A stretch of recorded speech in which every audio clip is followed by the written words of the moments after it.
All right, there we go.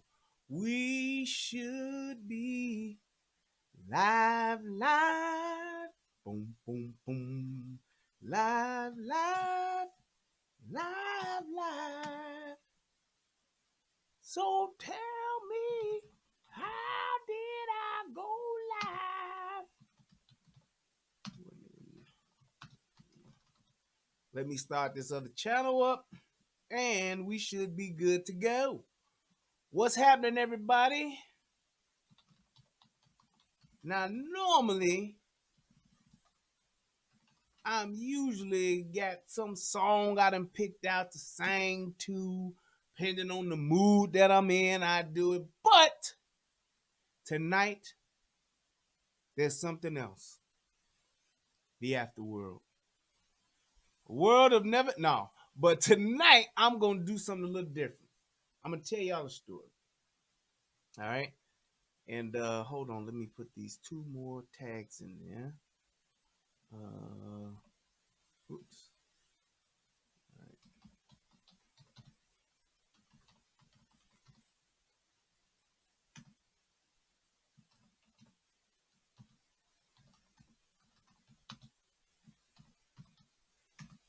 All right, there we go.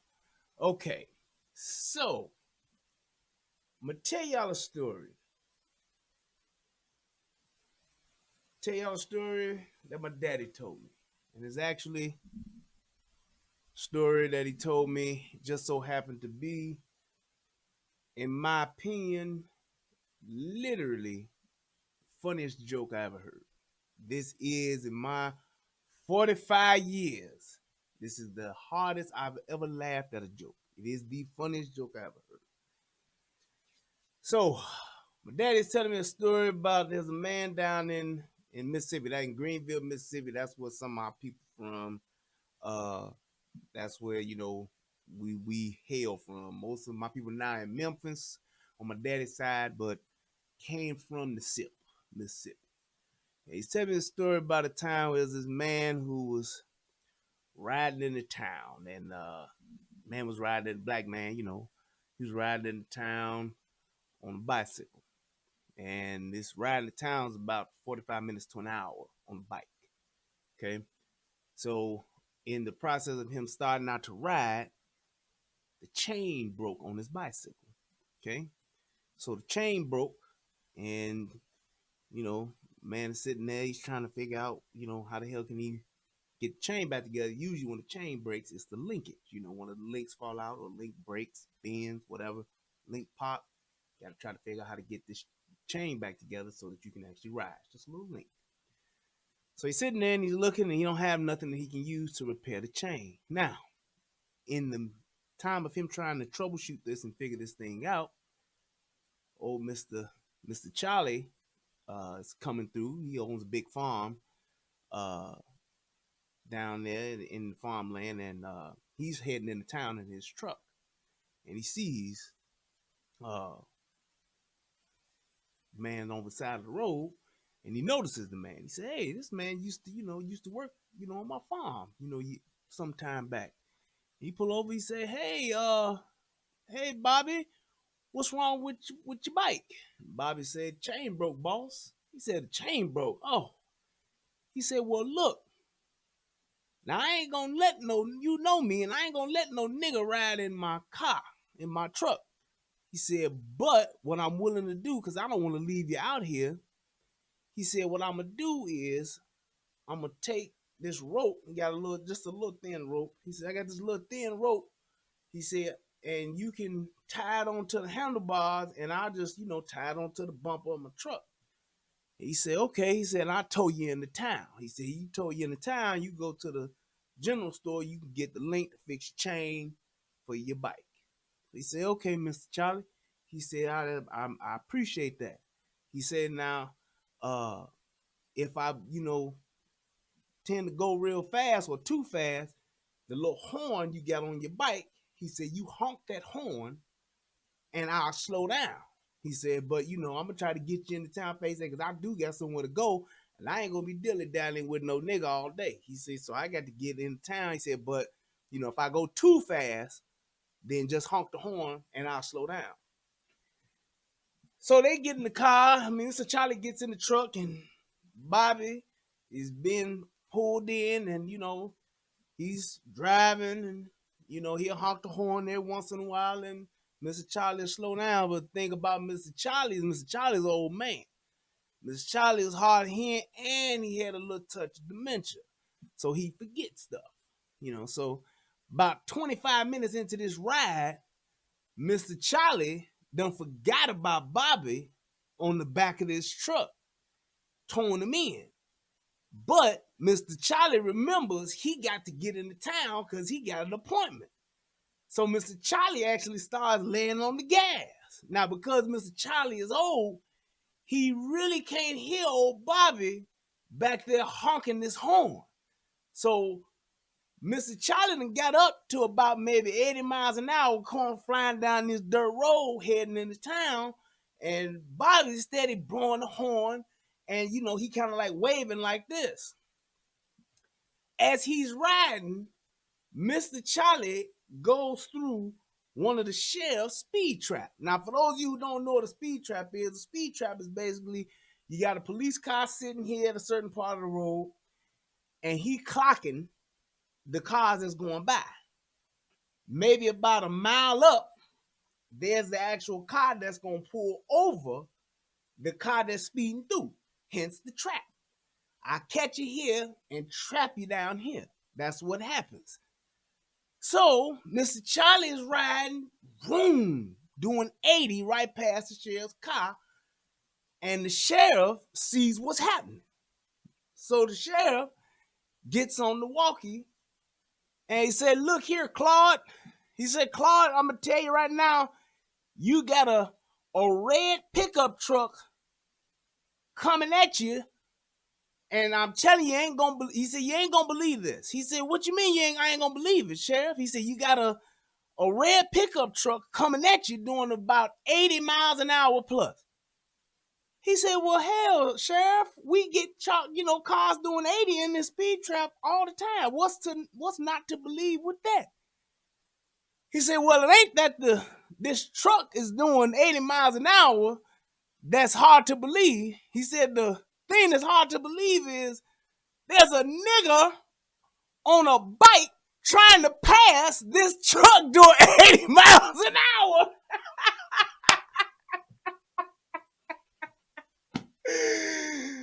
Man, the first time I heard that joke, I died laughing. He said, "Well, what's hard to believe about a truck doing 80 miles an hour coming down this road?" He said, "It's a nigga on a bike that's trying to pass him." So he said, "It's a nigga going fast 80 miles an hour trying to pass him."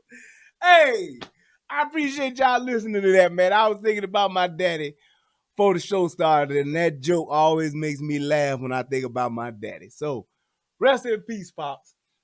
All right, let's get down to business. Can y'all hear me good? All right, good. Let's get down to business. So, man, I love that joke. But here we go. Now, for some of you who don't know, well, let me get this business out the way first, and let's hear about this fair use. Federal law allows citizens to reproduce, distribute, or exhibit portions of copyrighted motion pictures, videotapes, or video discs under certain circumstances without authorization of the copyright holder. This is called fair use and is allowed for purposes of criticism, news reporting, teaching, and parody, which doesn't infringe of copyright under 17 U.S.C. 107. Okay, so barring this nigga that you see on the screen here, nice to see. There is a show on OWN, which is the Oprah Winfrey Network, and on this show, on this network, there's a show that I guess has recently started, and it's called Black Women Own the Conversation. Now, I saw this and was intrigued.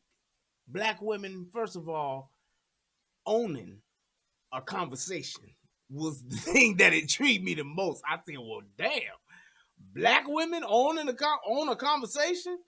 I said, I need to hear this. And I began to watch, and I started to hear certain things. I started to say certain things out loud and was like, oh my goodness, what are they talking about? Or how is she saying this?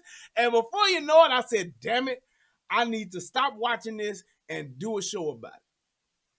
So here's the thing, first and foremost. You have a group of women, black women, that are sitting around. You got this one black dude who, in my opinion, seems to be the ultimate simp. And there's a lot of conversation going on, and there's just a lot of talk, and I get the gist of it. And what they're trying to do, I almost halfway commend them forward, because they are trying to have or attempting to have a conversation. And some of the things that they're getting on or getting to are very important, and they make a few great points. But here's my thing, and this is my problem with one particular group having an isolated conversation and not having. So I'm okay with people having conversations. I'm okay with women just having conversations with women and men having conversations with men. The thing about those conversations is that there has to be, in my opinion, there has to be a coming together of those conversations. So yes, you can have your separate conversations with men and your separate conversations with women, but you don't get anywhere until you have a conversation together, which is why I like to have the conversation together. Because when you don't have the conversation with the other party that you're in relationship with, which is men and women, when you don't have the conversation together, then you tend to liken to what it is that you're doing and the fuckery that's going on in this one particular sex, and you begin to condone the bad behavior or make excuses for the bad behavior or not accept accountability and responsibility for the behavior that's going on. And this is a clear indicator as to how women, when they get together, how they would tend to do that. Men are held more accountable and are a little bit more responsible when it comes to self inventory than women are, when women are not tasked or being included in the conversation with the opposite sex. So when you're in a conversation with men and it's women talking, yes, women can have their voices heard and all of that, but women begin and they tend to just get into their own personal testimony and they just testify and they just begin to pour out what they feeling, and there's no accountability and no responsibility for what they're talking about. So therefore they don't change. They tend to just have the pity party, if you will. So women will get together and they'll get to talking about their experience and what's happening, what they're doing, what happened to them when they was 4, what happened to them when they was 14, what happened to them when they was 24, what happened to them when they was 34, and what happened to them when they was 44, and why they the way they are at 54, and there's no accountability. There's just a story. So they'll talk about all of the things that happened to them, all the things they went through. Girl, I've been through so much, girl. It's been so hard, girl, to live this life, girl. I don't know how I made it. It's just so terrible. And all of them are joining in and be like, we know, girl, we know. It's so terrible, so hard to live this life. I know, girl. And they won't say, well, wait. You did this. You chose that. You made this decision. Now that you've realized that, accept the consequences of it and hold yourself accountable and be responsible for what you did and change. They miss that part. They miss that part, especially when they get together. And another thing too is that one of the things that I notice about black women is that when they get together, they tend to just be so emotional that they can't really get anywhere. It tends to just be about not the story, but the telling of the story, to where they never get anywhere. So all it is just a pity party, if you will, and they don't call to action or bring about change. And I see that as just being one of those common things. it's hard to hold people or a group. It's hard to hold yourself to task when everybody's just listening to the story, when everybody's just hearing the story and not saying, well, wait, that was some fuck shit you just said, and that was some fuck shit you did when you said it. So what about that? They don't do that. They just sit back and just be like, everybody got their story, girl. Yeah, I know you killed all 8 of your kids because you wasn't feeling good. Them Mondays can be a motherfucker. And ain't nobody saying, well, hey, wait a minute. You killed 8 kids, bitch. Ain't nobody saying that. And said, what's wrong with you for doing that? So that was one of the biggest things that I saw about that, and that's why I wanted to have this conversation. Hey, I'm sorry, y'all, but when my uncle come into the show, I got to stop and shout him out. Hey, what's going on? Please, if you are next to or by Auntie Connie, tell her that me, my wife, and Destiny, I'm so sorry we didn't call and wish her happy birthday. Matter of fact, if Auntie Connie, if you watching this on the replay, if you watching it right now, happy birthday to you. Happy birthday to you. Happy birthday,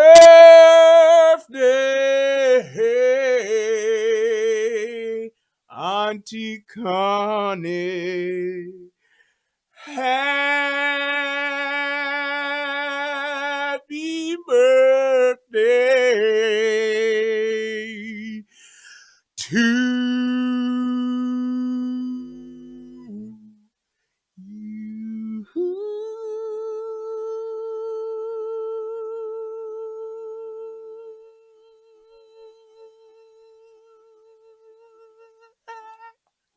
A nigga hold on to a song, won't he? Boy, I don't care where you at. I don't care what you do. I don't care no matter what city you in, a nigga will hold on to a song. It don't matter if it's the shortest song in the world or if it's one of the longest. Niggas hold on to a song. But hey, shout out to my Auntie Connie. We tried to call you. I swear for Lord. We tried to call you when we was all together, but the baby was asleep one time. I forgot another time. Football was on. I got shot. My cousin died. My homie was in a car accident. It was just a lot going on, and we just couldn't do it. We couldn't get together where we was all alone. And by the time we remembered, it was literally 11 o'clock at night, and we knew it was too late, and the baby was asleep. So I'm so sorry, but we will call you tomorrow, and we will wish you a happy birthday with all of us. But love you, Auntie Connie, and shout out to my aunt. All right, getting back to what we was doing, to the mission here. So what I wanted to do here, I wanted to point out the good, I wanted to point out the bad and the ugly in this show, because I think that there's some value in this. There really is. There's really some value in this, and there's some good parts to this, but there are some areas in here that I just totally just wasn't on board with and needed to call that out too. So hopefully somebody can watch this and watch that show and actually get some good stuff out of this, and this can be a thing where they can actually take some stuff from this and become a better version of themselves. That's my goal here. So for anybody that's watching this, because I've been having people put this on my comments in my videos, let me tell y'all something. People that put the comment, just playing the damn video, why you keep stopping the video? Sir, if you want to just watch the video without hearing my mouth, because hey, I'm an acquired taste, and I could be a voice that you get tired of hearing. Everybody don't like the sweet sounds of Brian. Everybody don't like the sultry sounds of my voice. I get it, but this is a breakdown. It's a commentary. It's me giving my opinions of the video, yes, video, as we watch it. So that's what I'm doing. That's why it's on my channel. That's why I have my channel. And that explains the abrasion of on your palm. I don't know if anybody gonna get that, but whatever. I ain't gonna block them because I ain't that large and in charge yet. I can just block me. I can't. I need the views, and I need the traffic on my channel, so I can't just do that. D. But hey, I just want to explain to y'all up front. That's what that is for, and that's what that's about. It's a thing to say, hey, it's commentary. You gonna hear my voice. I am gonna stop the video from time to time and say what the hell I want to. Now, I don't know. Ronald got it. That Ace Ventura. Yeah, man. Proud of you there, boy. I can't set this phone up. There we go. Proud of you that there, boy. That Ace Ventura. Yeah. But hey, everybody else, my people that support me, y'all know that's why y'all here. So hey, we do our thing. I just tired of people fucking with us on the comment side of the game. That's all I'm saying. So here we go. I'm going to let this ride for a minute, and then I'm going to stop in, and I'm going to give my thoughts. And, hey, y'all go ahead and light up the comment section. That's what's up, the chat. Shout out to everybody that done joined on the United Guns of America. I see your old man, Grey Wolf, G Friend, Troy Sherman hitting them lights over there. Eugene Foe, that's what's up. I appreciate you guys. And everybody that's on the relationship rehab. I appreciate y'all. It's what's up. Thank y'all. My man Left Third, first one in the chat on the relationship rehab side of the game. And my man, old man Grey Wolf on the United Guns of America. Shout out to my brother, Easy Eric Abrams. I love you, bro. All right, here we go, as Slick Rick would say. And shout out to my wife. She might be watching. I know she should be. Hopefully, if she watching somewhere, I love you, baby. Mwah, mwah. You? Now, for those of you who don't know, that's the black lady who is currently starring on one of her own shows called Queen Sugar. She's also known as Aunt Vi on Queen Sugar. Vi, which is short for Violet.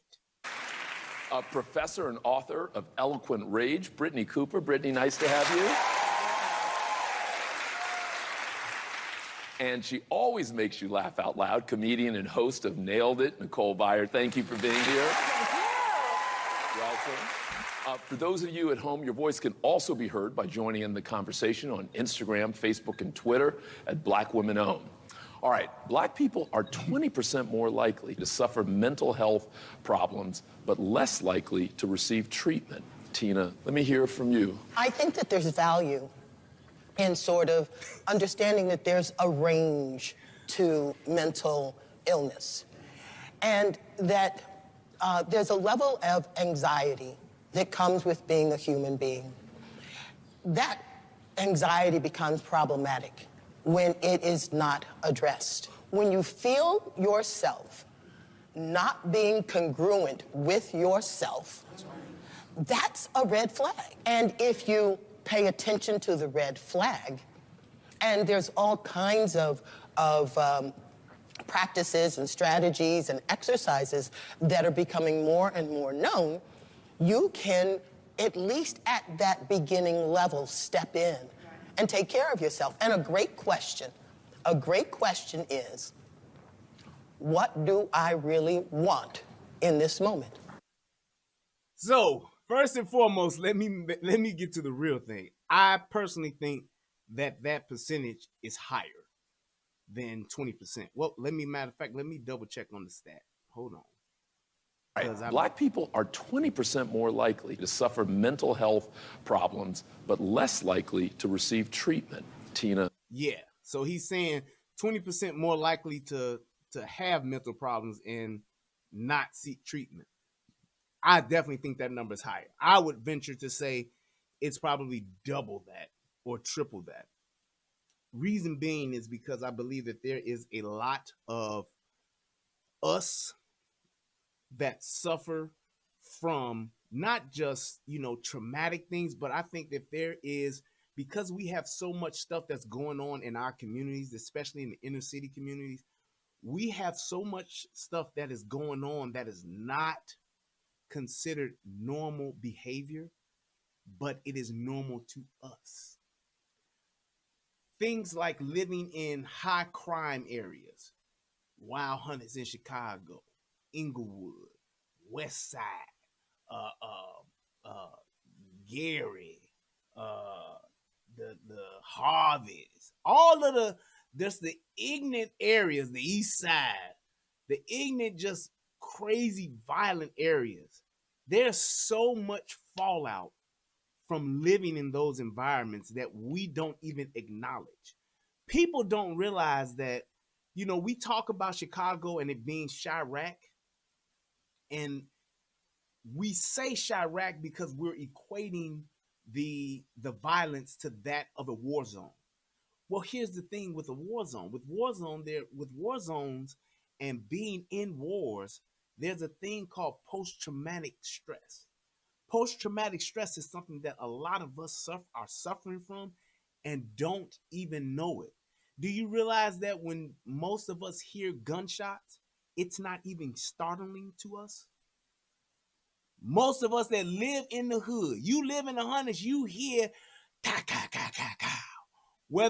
Unless it's like really close, like it sounded like it's coming from your neighbor's house or something like that, most of us don't even get alarmed. We'll hear gunshots and won't get alarmed. You could be playing the video game and you'll hear gunshots. If you playing live, you ain't gonna even stop playing. But if you maybe playing 2K or something like that and you can pause it because you in your own season, you'll hit the pause and listen, and you're listening for yelling and screaming.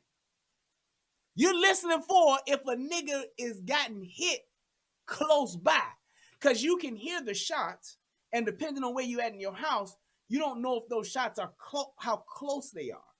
But when you pause the game or you tell it or everybody get quiet, what you listening for is, they done shot cornbread. That's what you listening for.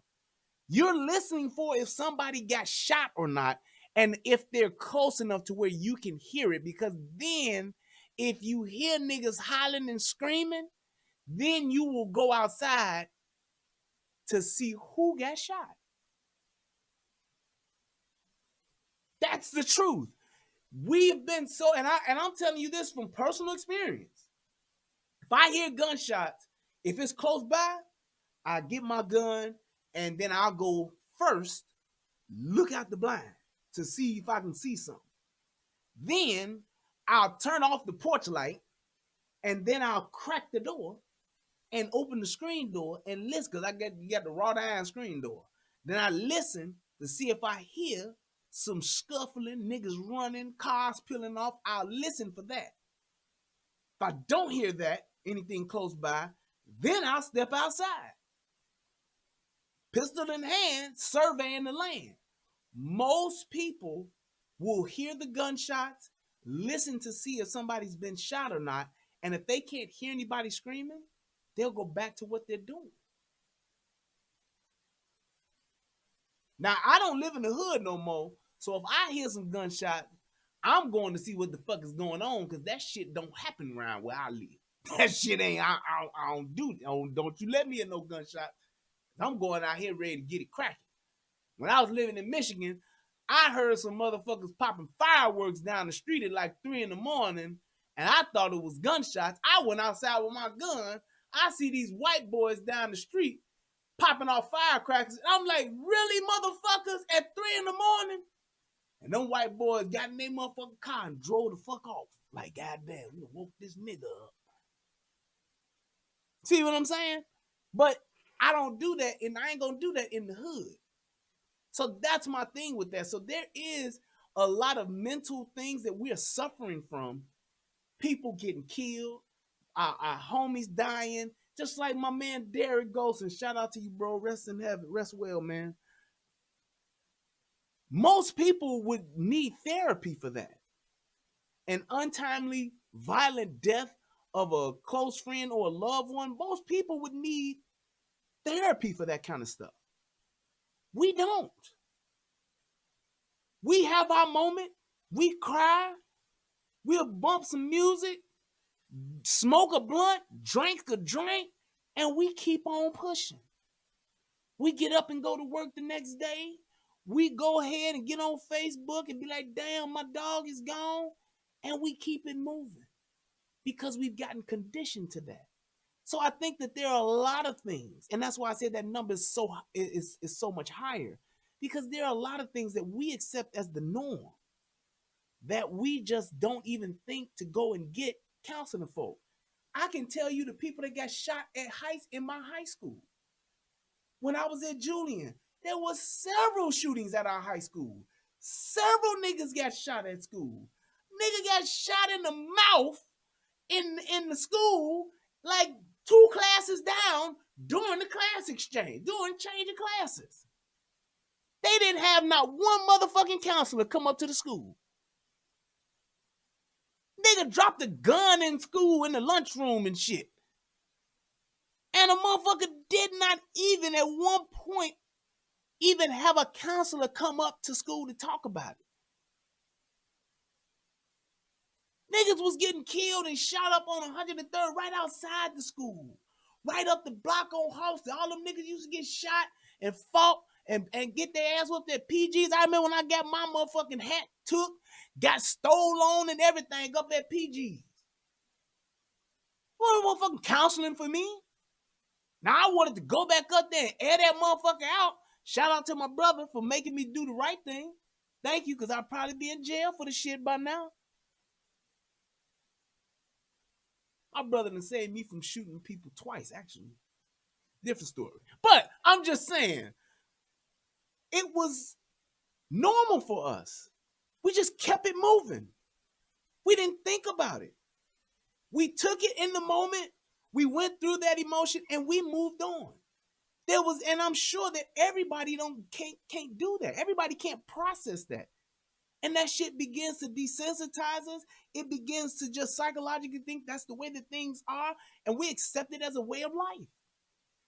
So absolutely that number is higher. And like she said, when you feel yourself not being yourself, when there's shit that you are wrestling with, you can't sleep, you having problems functioning, your attitude is completely changed, whether it's you or you see it in somebody, get some help. Go talk to a motherfucker. There are free hotlines that you can just call and just talk to a motherfucker. You having suicidal thoughts? There's a free number that you can call and talk to. Talk to somebody. You feeling depressed? You just don't have the answers. You wondering and questioning, why did this happen? How did this happen? This is terrible. I don't know what. There are numbers you can call where you can just talk to people. But we don't do that. And I applaud them for bringing that shit up, because it's something we need to start doing. There are things in life that you can't figure out on your own, but the greater majority of things that occur in your life that are traumatic, they need to be sorted out with you and a professional. Not your homies, not your mama, not your uncle, not your cousin, not your homeboys, not your best friend, but you need to sort this stuff out with professionals, because they will help you actually go through it, get an understanding of it, and give you tools on how to cope and deal with it. That's why niggas don't do nothing but get high nowadays. That's why niggas don't do nothing but drink Henny. I'm gonna give me some Henny or some 1738, and I'm gonna just zone out, bro. That's a coping mechanism. You are literally trying to cope with what's going on in your life by doping yourself up, escaping. Let me hear from you. So we lost our son. He was stillborn. And is, what do I really want in this moment? We have inner needs, y'all. needs. And nobody outside can determine what those needs are. And if we're not acknowledging them, who is? Show of hands here, who's been to therapy before? That was awesome. Who's been to therapy but actually hid it from your friends and family? Let me hear. And hey, let me tell you something. That ain't, if you gotta hide it, so be it. Go. I'm gonna tell you something that I learned about my cousin, and shout out to you, cousin. I ain't gonna put your name out there, but I love you, even though I don't get to see you as often, but I love you so much. But She went to counseling, and I didn't know that she was going to counseling, going to therapy until she said it. She just said it one day and was just like, yeah, I've been going to therapy for years. And I personally, I missed the opportunity to really like make a big deal out of it and congratulate her, but I should have. But I was so proud of her for being able to acknowledge that, hey, I ain't right. The shit I be thinking ain't cool. It ain't the right thing to do. And I struggle with my thoughts. Let me go see somebody. I was so proud of her for being able to assess that on her own and to then go out and seek counseling. And she said she had been going for a long time. That's what's up. And it's like, especially being in a place where, hey, you on your own, you doing your own thing, and she is a phenomenal person, phenomenal woman. I truly love her and admire her so much. I'm so happy for her and the life that she's living, and if it's the best life that she can live, I'm so happy that she's doing it. But she just made that, and I'm talking, she was doing that at a fairly young age. She was in her early 20s and was going to therapy. I'm like, that's what's up. But never like told nobody for whatever reason. But I'm just saying, those are the things in our families and in our friends that we need to encourage. And a lot of times, what do? Oh, you don't need no motherfucking therapy, nigga. That's for white folks. White people only go to therapy. White people only go see shrinks. Fuck that. Everybody can spend some time on the couch. I'm telling you that for sure. Everybody can. But I was so proud of her for being able to do that. Ain't nothing wrong with going to see somebody who can help you deal with life better. They give you tools. One of the main reasons why I have this conversation is just to have the conversation to get people to actually start talking, to give people a different approach to certain things that they may have in life.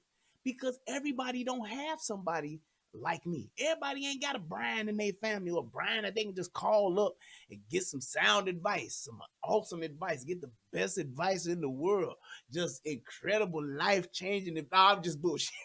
But everybody don't have somebody they can just pick up the phone. And that was one of the most powerful things that I admire so much about Tommy.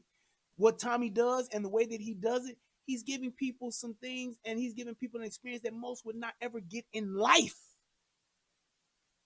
And he does it consistently on a regular basis, even though people may not like the way he's serving it up, but he's telling the truth. But then he has his moments where he actually makes, I'm talking about just ground shaking points that are life-changing for people.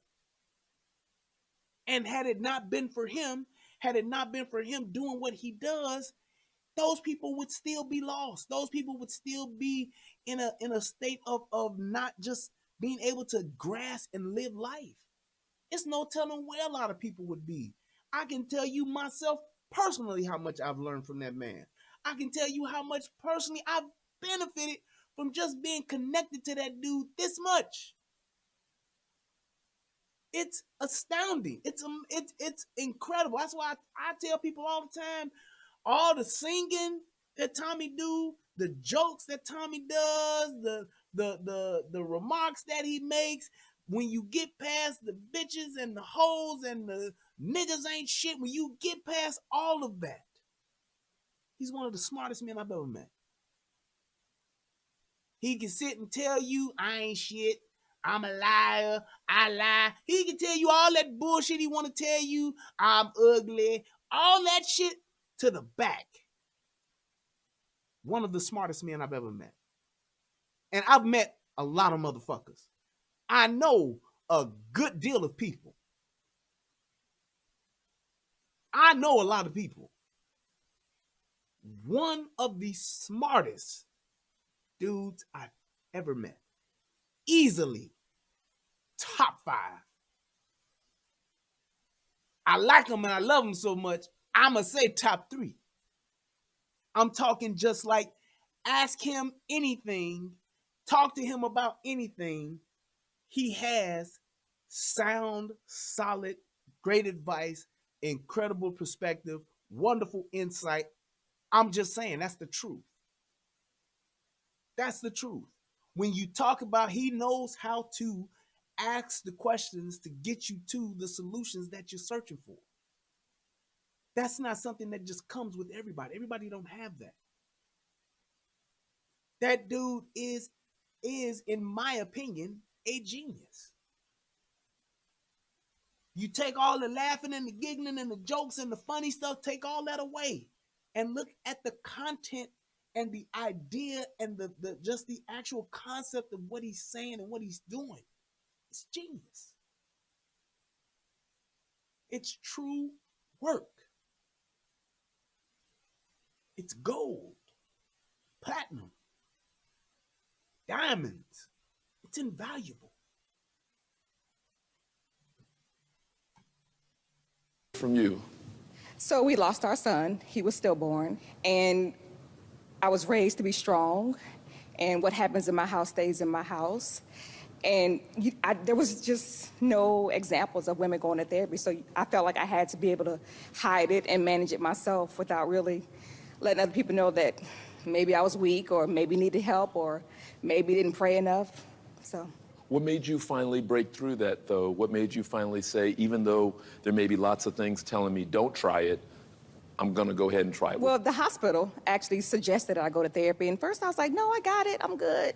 But then I realized I wasn't good and that I needed help and I needed to talk to somebody who could understand. And that was kind of the problem as well with having a stillborn. I didn't know anyone else that had suffered from that. So who do you share and talk to when no one has said, hey, this happened to me? So what do you do? So I was like, okay, let me go find somebody. And I found a group outside of my community where I wouldn't know anyone to get help and try to find support.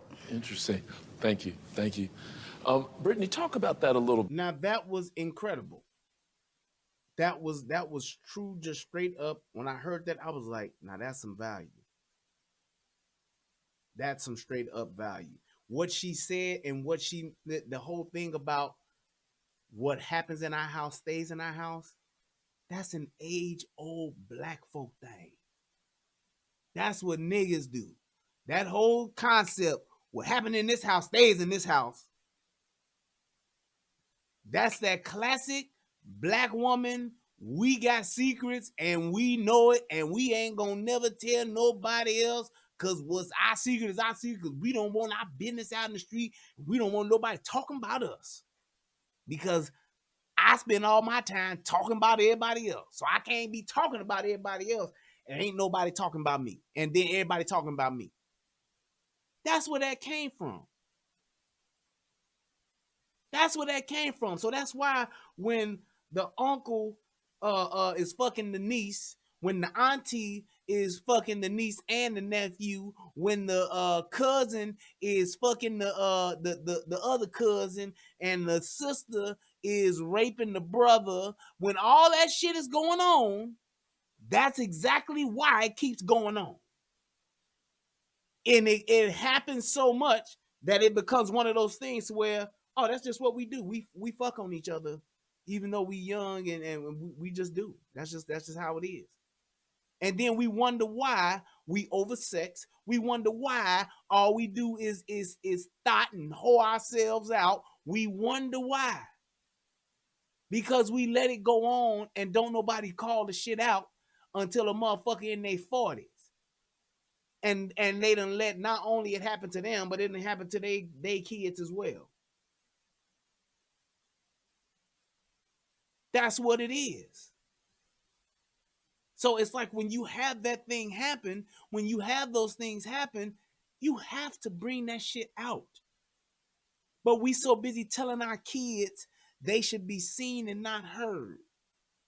We so busy telling our kids a child needs to stay in a child's place and they should be seen and not heard no matter what the fuck is going on with them.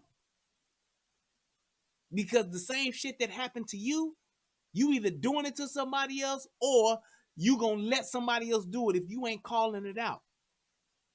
Everybody ain't perfect, I get it.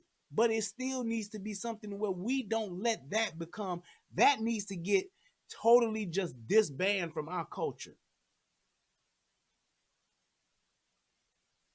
That cover up shit, I ain't gonna tell nobody shit, that I don't want nobody to know shit, that ain't where it's at, people.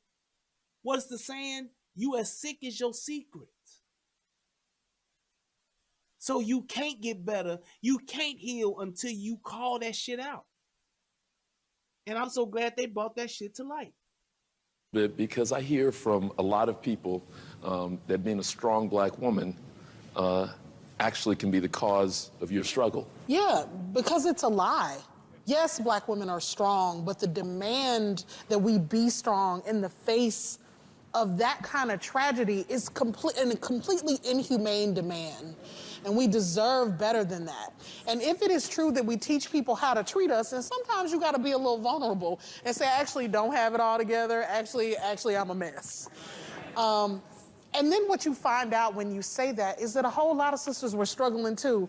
Nicole, what do you hear when you hear that? Have you had any version of that experience? I love therapy. I don't think it makes you weak to ask for help. I think, if anything, it means you are strong. I need somebody with a perspective far from my friends, someone who doesn't have actual stakes in my life, who cares about me, who can listen to me every week and go, girl, you are okay, and You tell me a motherfucker that looked like she about motherfucking 35 with all white motherfucking hair as a hairpiece. You tell me that motherfucker don't need no therapy. And here's my thing. I don't know what it is about black women holding and embracing and carrying this mantle on being strong. That is not an attribute you need to be proud of. Being a strong black woman, what the fuck does it mean? Right, she got that foul cord going, Rich. A luck dragon. What does that really mean? What does it really mean to be a strong black woman? It means that you make a lot of bad decisions, and then because you've made those bad decisions, you tough it out and you don't kill yourself and you just keep going in spite of all the fuck shit that goes on in your life because of those fucked up decisions you've made. That's not nothing to be proud of. And I don't understand why and it's like, black women, y'all got this feeling the way y'all feel y'all need to be strong. No, you just have to endure the fuck shit that goes on in your life because of the fucked up decisions you've made in your life. The consequences of your choices is what makes life hard for you. That's what the problem is. You make the most fucked up decisions, and then because of those decisions, the consequences that you suffer because of that for the rest of your life, that's what you have to endure. And because it's so stressful, because it's so depressing, because it's such a heavy burden to carry, then you feel like you're strong because you've endured it. No. You survived your mistakes. You fucked up. That's it. I love you too, baby.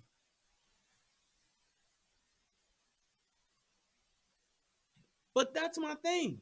You have to realize that there's a thing to say, hey, I got to go through and deal with this consequence of me having a kid at 12 that I've lost a lot of my childhood. I wasn't able to be a child because I have done the worst thing in the world, which was have a child by some 28-year-old nigga that I thought loved me because I believed the shit he told me because I was 12, hot in the pants, and I liked the attention that I was getting from his old ass because I didn't have no daddy because my mama had a baby when she was 12. We grow up overdeveloped. So at 12, I had titties and ass like a 25-year-old. That's what it is. That's what it was. And now you have to suffer the consequences of that. And because you endure that and you made it through that, then now what do you say? I'm strong? No, I just survived my fucked up my fucked up consequences. Hold on. I had to do something real quick.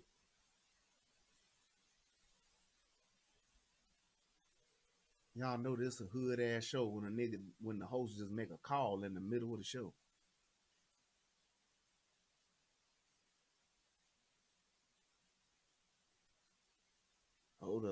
Hold up, wait.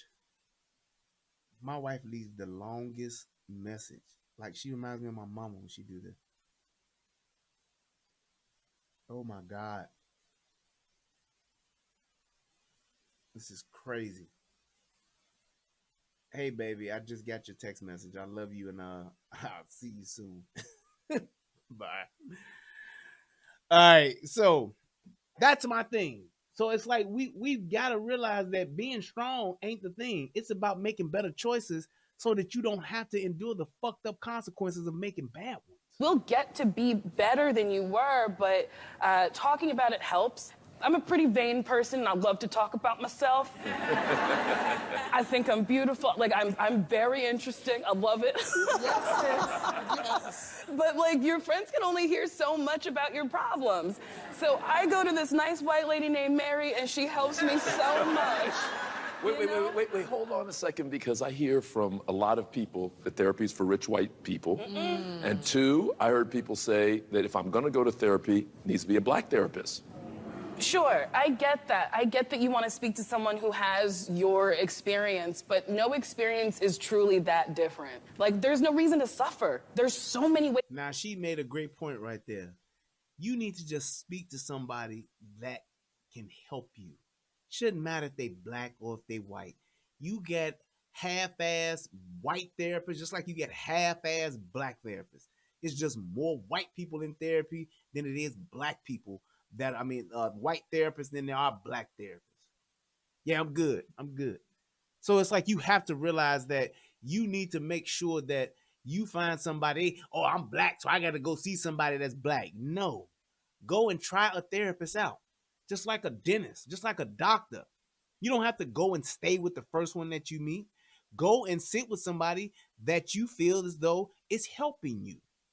Go and sit with somebody and talk with somebody that you feel is helping you and giving you some tools. If you're not progressing as a person, if you don't feel yourself changing and getting better, and all you doing is venting, and that motherfucker just listening to you, then they just taking your money. That's all I'm saying.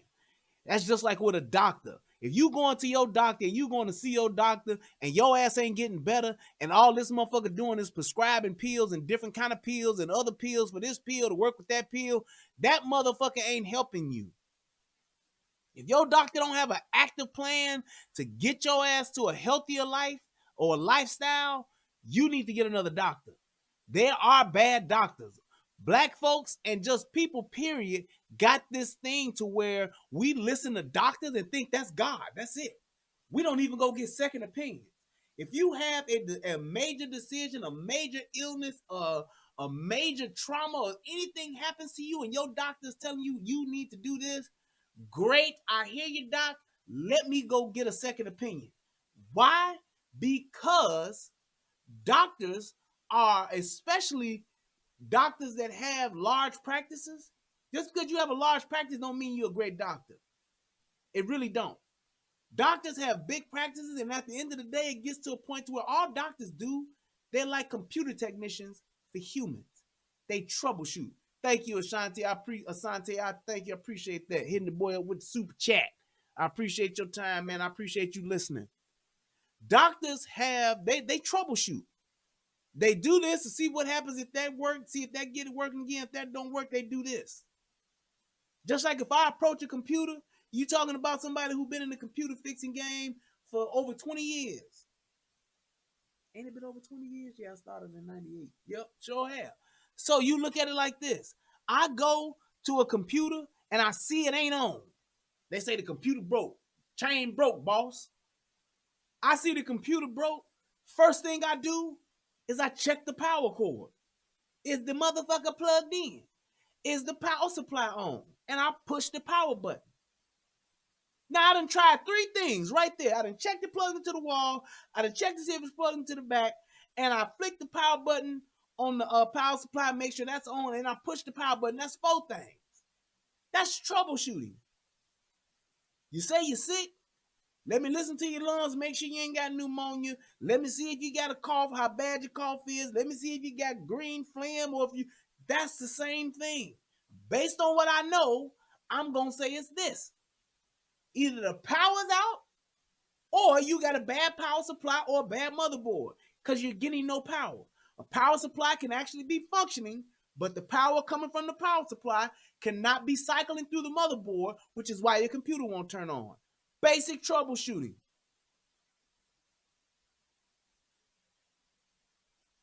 That's the same thing a doctor does. You tell me what's going on, how you feeling, what happened, how long it's been happening for.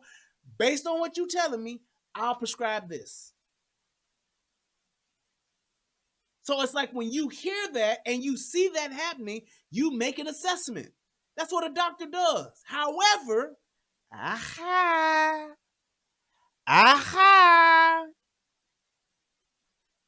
doctors are doing the same damn thing all day long. Most doctors only work 3 to 4 days a week. And while they're doing that, they're seeing anywhere between 10 to 30 motherfucking patients. So all they're doing is flipping through a chart and talking shit. And if you don't stand out to them to where they take more interest in you, they could give you a fucked up diagnosis. They can say, hey, look, your power supply bad. I done seen this shit happen all day. I done had 20 other people come in and tell me they got a cold. You got a cold too. I've been doing it all week. It's Thursday. I'm tired. I know I'm off Friday, but I'm tired. It's Thursday. I done seen 85 fucking people all bitching and moaning about the same thing. I'm definitely more inclined to fuck up on a diagnosis every now and again, which is why you should go see another doctor. Get a second opinion, because that second opinion might say, oh, you went to your doctor and he told you this? Okay, well, since I already know that, let's try this. And can say, you know what? You don't have a cold. You got fucking walking pneumonia. We're checking you in. We're going to give you some fucking fluids. We're going to start you on a motherfucking some steroids and try to get your ass back online and try and get this fluid off your lungs. Had you stayed home another day, you'd be dead.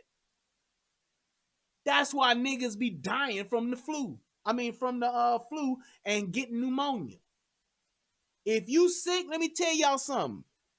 If you sick more than 3 days, 72 hours to be exact, you need to go to urgent care or the doctor. I don't give a fuck what people telling you. I don't give a fuck what you see on the news. I don't give a fuck what you hear about a bug going around. 3 days. No drastic improvement. I ain't talking about it cough. When I cough, it hurt on Monday, but on Thursday, I'm coughing, but it don't hurt as much. No. You still fucking coughing. You should not be.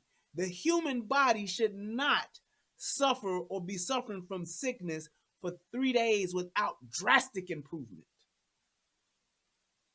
I get sick maybe once a year, and I ain't never been sick past 48 hours. After 48 hours, nigga, I'm on the upswing. I'm literally back to 80%. Thank God for blessing me with a wonderful immune system. My genes are impeccable when it comes to sickness. Your ass after day 2, if you coughing, you sweating, you ain't got shit going on, you fucked up, you done took you some NyQuil, you done popped you some vitamin C, you done had some Zyrtec and all that shit, and your ass wake up on day 3 and you still feel the fucking same, and you don't feel like, drastically better. Like at least you should be 50% better than what you was after 2 days. If you're not, take your ass to urgent care. Because that's when you think you, all right, I can make it, I'll be all right, I'm going to get through it. It's just, this one just kicking my ass. That's when your ass fuck around and don't wake up. You go to the hospital or you go to urgent care and your lungs are 80% full of fluid. That's all I'm saying. That's the point that I'm making with this. Is just get a second opinion and go ahead and do what's best for you, especially when it comes to taking care of your health, mentally and physically. Ways to get help. Pain is overrated. Yes. It It's truly is. overrated. It's over. And look, and I'm sorry. No, it's overrated and it's real. Right. We have a responsibility to take care of ourselves by learning who we are. Our society has not given us those tools up until now. Also, Right. yes. Yes. And this is one of the reasons why I talk about, when we're talking about gun control, when we're talking about what's going on with the Second Amendment and all that, that's the biggest thing. All of these people that are doing these mass shootings, all of these people that's involved in all this gun violence, 90% of them have mental health issues. They have mental health issues because they don't have nobody to talk to, because they don't have no doctor to help them, because they don't have the right prescription, because even sometimes there may be a prescription that you may need to get you back on your shit. With all of the shit that's in our food, with all of the shit that's in our environment, there is some type of, whether it's all natural or there's some medical drug or something to help balance that shit out. Sometimes that's the case. White therapist was the one that was like, you as a black woman hold trauma. And all of us hold trauma from slavery. We hold trauma from the way that That nigga Rich said you fuck around and get up out the bed and turn around and see yourself still laying there.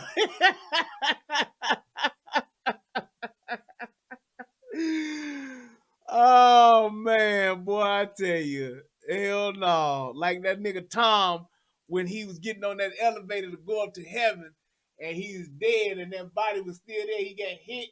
Was it about, what did he get hit by? I forgot if it was a piano. That piano smacked his ass, and Tom was dead and was laying there. And he got up and was getting on that elevator and looked back and saw his ass laying there on the ground. That's exactly what that is. we're treated currently. Like, you know, we have people out on the street being like, Black Lives Matter, and white people going, do they? You know, so it's just like, that's traumatic to hear and to see over and over and over again. And a white lady told me that. So like, if that's your apprehension to go to therapy to like take care of your nervous system, then girl, you gotta look in the mirror and say, that's not it. I'm making excuses. There's no reason why you shouldn't go to therapy. Whoever tells black women that the things we want matter? We don't hear that what we want matters in church. We don't hear it from our family members. We certainly don't hear it from our employers. So sometimes that they're... Okay, so here's my thing with this. This is one of those things where I'd be like, no, get the fuck out of here. So it's like this thing to where black women feel like let me play it again. Yes. My white therapist was the one that was like, you as a black woman hold trauma. And all of us hold trauma from slavery. We hold trauma from the way that we're treated currently. Like, you know, we have people out on the street being like, Black Lives Matter, and white people going, do they? You know, so it's just like, that's traumatic to hear and to see over and over and over again. And a white lady told me that. So like, if that's your apprehension to go to therapy to like take care of your nervous system, then girl, you gotta look in the mirror and say, that's not it. I'm making excuses. There's no reason why you shouldn't go to therapy. Whoever tells black women that the things we want matter? Whoever tells black women that the things that we want matter, you know who should tell you that? Your parents. Your parents should tell you that the things that you want, as not just a black woman, but as a black man, a black boy, a black girl, as a person. Your parents are the ones that tell you that. The world should not be responsible for telling you what you think or what you want matters. And this is one of those fucked up ideas that black women have, where they think that the world owes them something.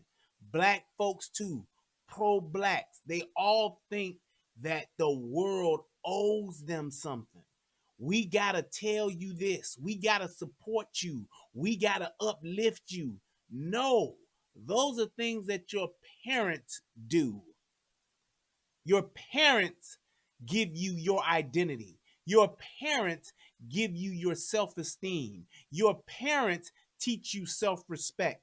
Your parents teach you how to navigate through the world, regardless of what state it's in. That's not a thing that the world is responsible for. We're not responsible for telling you how you should feel and how you feel. Oh, we support you and we're with. No, that is not the world's job. It's your parents' job. Problem is, let's get back to a fatherless America.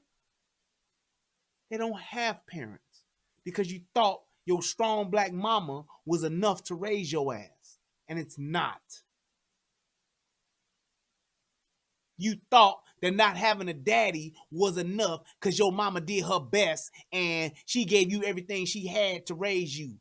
That ain't enough. That's what women ain't realizing. This whole thing of y'all doing shit by yourself, look at the results.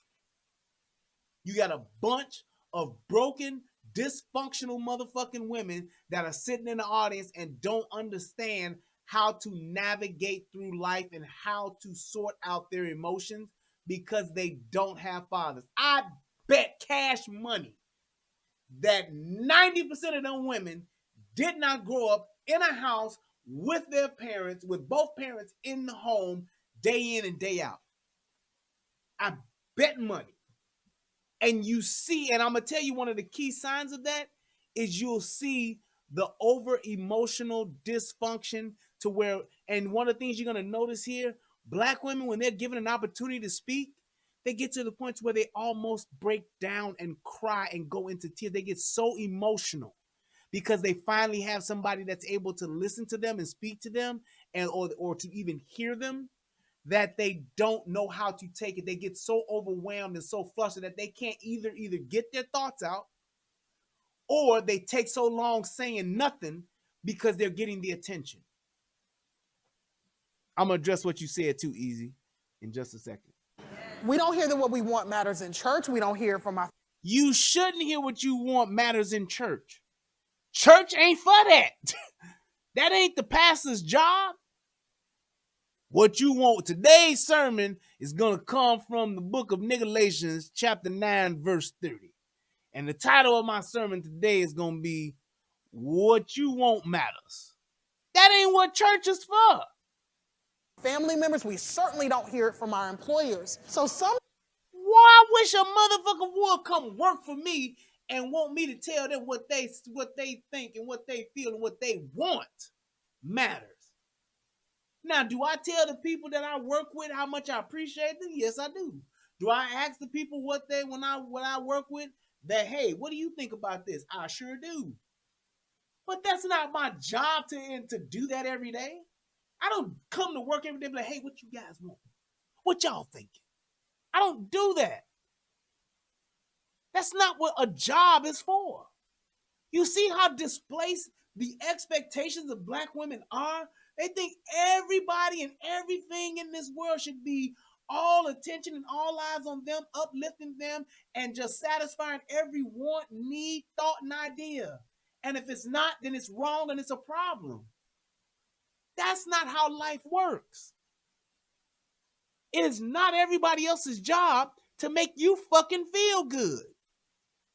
sometimes a therapist is literally just a person sounding back to you all of this stuff inside, helping you make sense of it, and then giving you a few tools to go out and navigate your week differently. And don't you deserve that? You deserve to be able to talk to a therapist to get your shit together so you can go out and be a productive citizen. You deserve to have a professional help you navigate through your emotions and your feelings and your psychological breakdowns and whatever else is going on with you. You deserve that.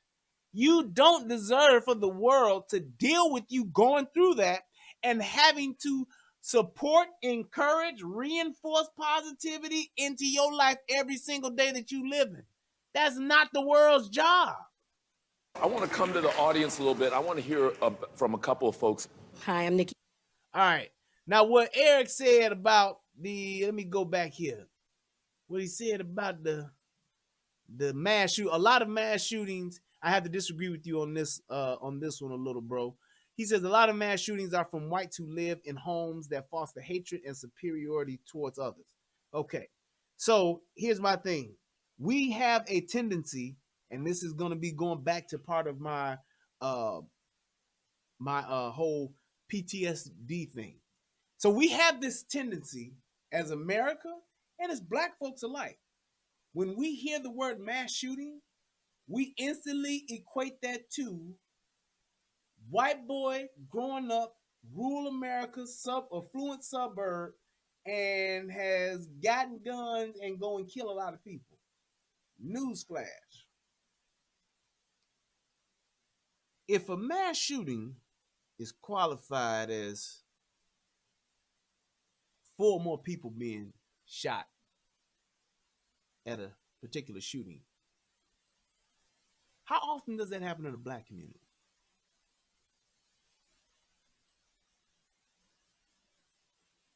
How often does a mass shooting happen every weekend in Chicago? How often do mass shootings happen at the carnival up on 87th and the Dan Ryan? How often do mass shootings happen in Inglewood? How often do mass shootings happen in the Wild Hunnets? How often do mass shootings truly happen, then, if we classify them as that? If 57 people got shot in 2 days in Chicago, would that not be a multitude of mass shootings? Would that not classify as a mass shooting?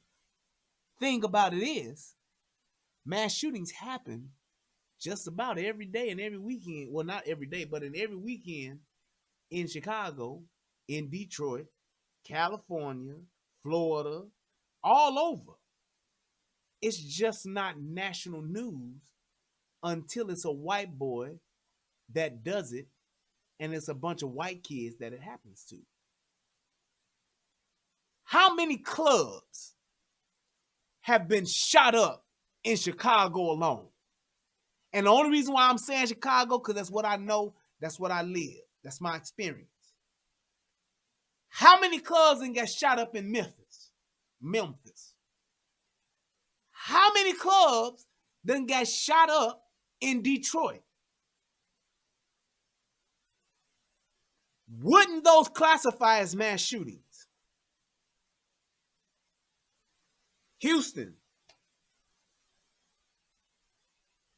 If that is the case, it wouldn't be a thing of saying it's more white boys doing this than blacks. We just accept it and bypass it and push it to the side because it's niggas. Because we are more inclined to accept gun violence with blacks doing it to blacks, more so on a mass level, more so than we are whites doing it to whites.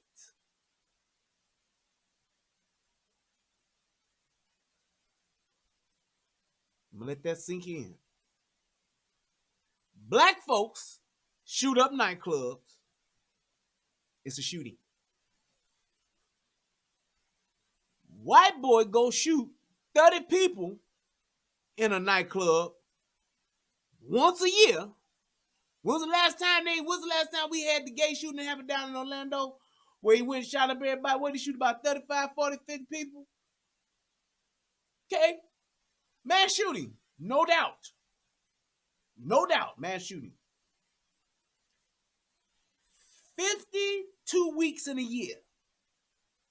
Let's just say, on average, 2 niggas get shot every weekend at a club. That's 52 shootings in a year. That's 104 niggas shot in a year. So, is it a thing of saying, well, how many people you shooting at once? Or is it a thing of how many people you shooting, period? Because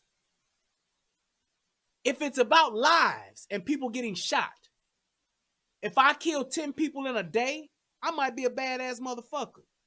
If you kill 100 in a year, you're a worse motherfucker.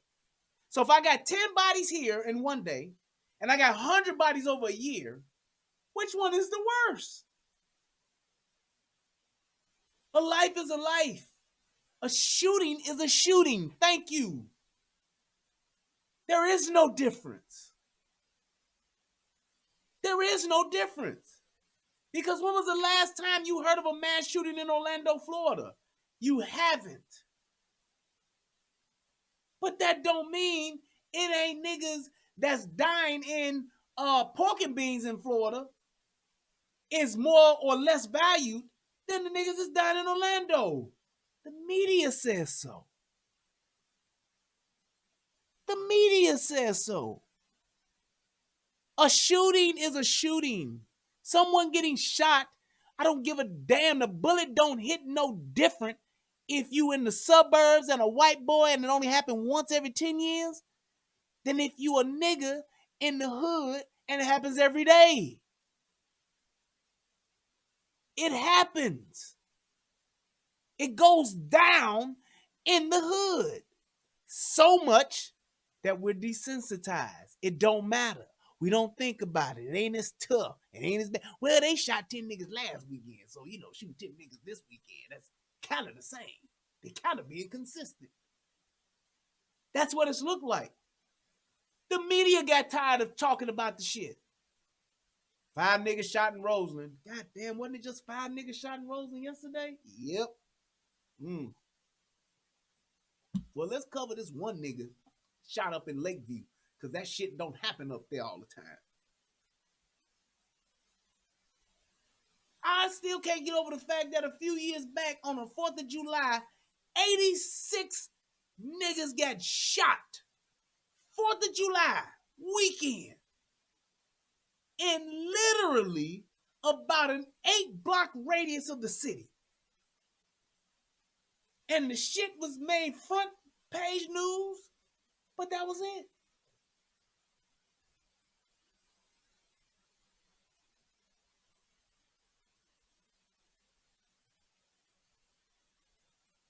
Yes, April Danielle, you are correct.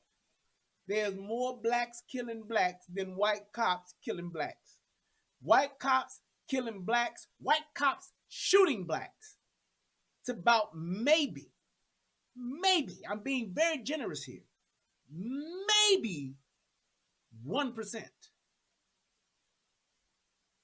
It's like a 0.99, some shit like that, like a 0.92 or some shit like that.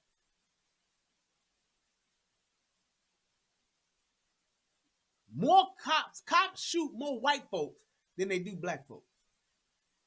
That's a fact. 3%? Okay. But you talking about blacks killing blacks? Oh yeah. Turn on the faucet, let the water run. Let's do this. Wade, we've been conditioned to demonize one another. Even if we've been traumatized, we, instead of looking at it as trauma, as young women, she's just promiscuous. She let it happen. She shouldn't have put herself in that situation. And then we talk about vulnerabilities. And you see how she just glossed over that shit? She's promiscuous. She put herself in that position. Like that shit don't matter. A little bit. I want to hear from a couple of folks. Hi, I'm Nikki Wade. We've been conditioned to demonize one another. Even if we've been traumatized, instead of looking at it as trauma, as young women, she's just promiscuous. She let it happen. She shouldn't have put herself in that situation. And then we talk about vulnerabilities and how we've romanticized our strong black womanhood, but we've also romanticized for non-blacks that vulnerability is a right for them. Whereas for us, that's a luxury.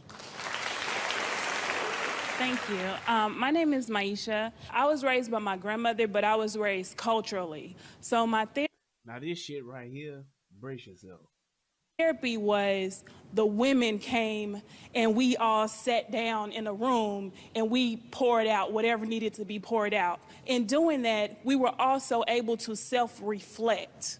I think we are afraid of therapy because culturally, before we were introduced to this new religion, we had each other. We sat down with each other and we talked to each other and we hugged each other. We cried, we laughed, we joked. And what happens in that women's group inside of that, because women govern women and men govern men. Not true, and that's what's fucked up. I'm gonna stop right there. So, yes, Eric, she does sound dumb as hell. Being raised culturally, I don't know what the fuck that means. That's one of those things, and just like with the women in here, they just let that shit go. And don't nobody say, huh? The fuck? What the fuck does raised culturally mean? What she's trying to hint at is being raised in a Western world. That's where we at. You're talking about this religion, she's talking about Christianity. Because whatever religion she may be, whatever she believes, whatever. She's not making any sense. She's literally making some shit up. And she's talking about what we talked about in the beginning, about what happens in this house stays in this house, what happened in this hood stay in this hood. A bunch of dysfunctional, sick, broken motherfuckers talking amongst each other. You know what you learn how to do? You're not governing yourselves. You are literally condoning each other's behavior because all y'all doing is talking about it. Yeah, I know you sucked them 18 dicks, but girl, you was young. And it's okay to make mistakes when you young. No. No. Women should not govern women because women govern women today. You see where the fuck we're at. Men govern men and women. That's what it needs to be. But don't nobody want to say that though. Men are the gatekeepers. We are the governors because we have, hey, rational, black and white, logical decision making. We don't give a fuck about all the extra shit. If it's right, it's right. If it's wrong, you're fucking wrong. I don't care what your experience is. You did some fuck shit that led you to the fuck shit that happened to you. That's how it's supposed to be. We were set to be the head. That's it. I don't know why black women have such a problem accepting that shit and accepting our role and understanding our role, but that's why this shit is so fucked up. We were set in position to quarterback this whole goddamn thing. Period. Men are the quarterbacks. God is the coach in the ear, talking on the mic, telling us what plays to run and all that shit. That's how it goes. Women are the fucking running backs and the receivers.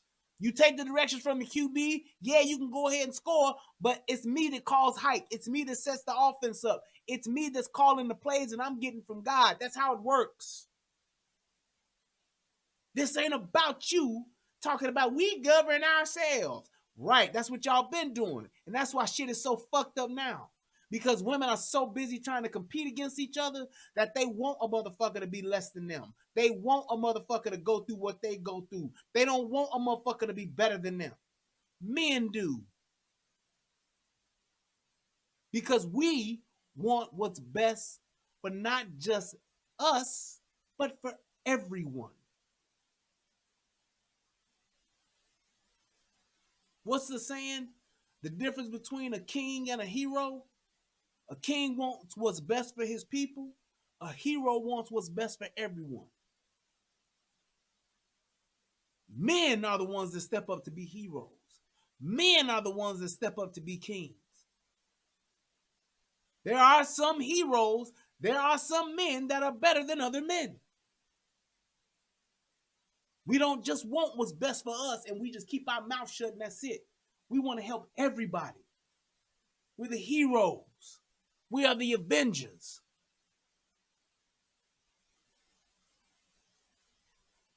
That's what it is. Accept the position. And this is one of the biggest things I talk about with men and women when it comes to relating. You want to know what's wrong with men? You want to know what's wrong with women? Motherfuckers don't know their position. They don't want to play their position. Because while you lining up as the wide receiver, your dumb ass is looking saying, I want to be the quarterback. I want to throw the ball sometime. No. Be what you good at. You know when men fuck up and when men go wrong? When we try to be God. Not be gods. We try to be God. Sometimes it's shit that's not in your wheelhouse. Sometimes you can function a little bit out of your skill set, but you're not designed to stay there. A Hyundai can go 90 miles an hour, probably. It's not designed to do that. A Ferrari is. You hear that? A Cadillac ain't designed to go 100 miles an hour, even though it can. It can do it, but it ain't designed for that. A Lamborghini is. A Porsche is meant to be driven fast. A Cadillac is not.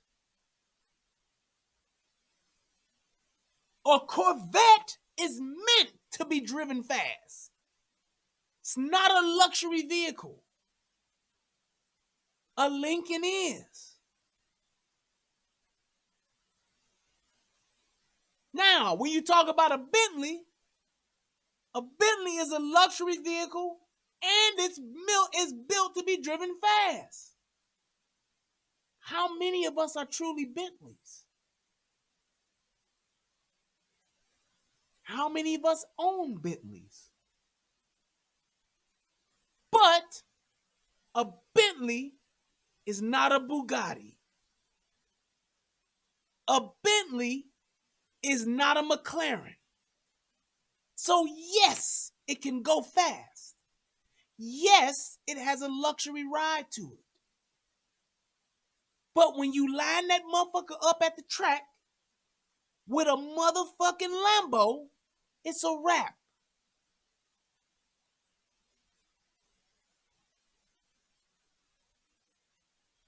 Think about it.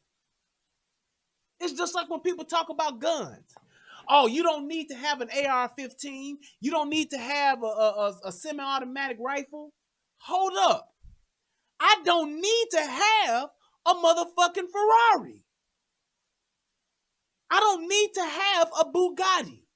A car that goes 200 miles an hour is not just a danger to me. It is a danger to everyone that is on the road with me. A car that goes 200 miles an hour is not designed to be driven on city streets, rural streets, or anywhere else besides the fucking Autobahn. And even then, it's not designed to be driven at 200 miles an hour. But I can sure enough go buy one now, can I? I don't need to have no fucking red bottom shoes. Some fucking New Balances will serve my purpose just well. But I can still go buy them now, can I? Everybody don't need a 60-round drum. But I should be able to buy one. Because you never know. I might have 100 Haitians coming at my door like I was threatened a few years ago. I'll send 100 Haitians at your door, man. Exactly. I don't need a watch to have diamond studs and the entire face of it paved in diamonds. I don't need to have that. But I can sure enough get it, can I? There are people who could benefit a whole lot better off of the $200,000 I spend on a watch versus the $200,000 I could give to a community. I can still buy that fucking watch though, can I? Because I got my money and I earned it my way and I get to do whatever the fuck I want to do with it.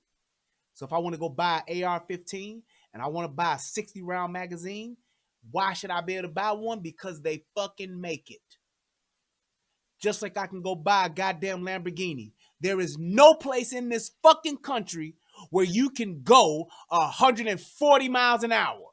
There's no legal area where I can drive 140 miles an hour on the goddamn highway, expressway, byway, whatever. But I can sure buy a car that can do that. And even if I do go 140 miles an hour in a car, I'm endangering my life. I'm endangering the lives of those that are around me.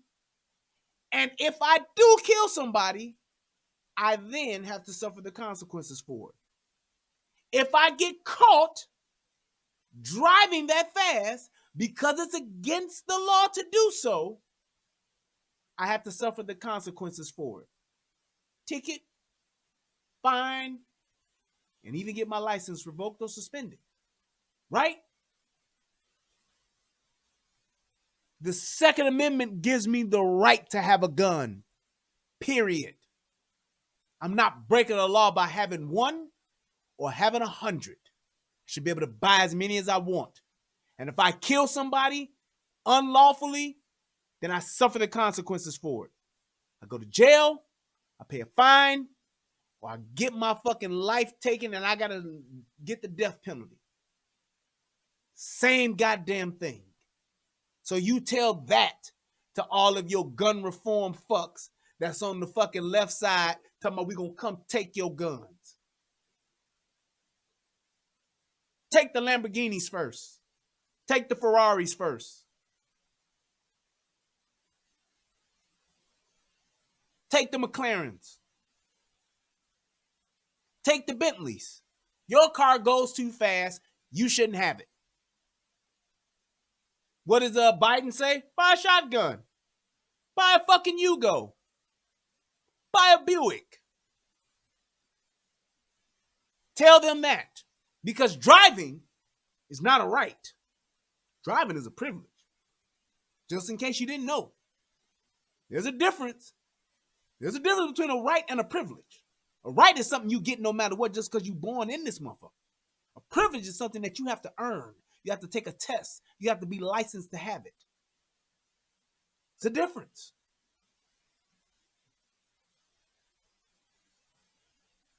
Exactly. John says the highest speed limit in the USA is 85 miles an hour. So that means no car should ever be made to go faster than 85. And any car that is currently made to go over 85 should be confiscated and the government should buy it back. And then you go buy another car that does less, 85 or less. Let's get a car buyback program first because there are far more people dying from automobile accidents than they are from AR-15s. Fact. More people die in car wrecks every year than people who get killed by AR-15s.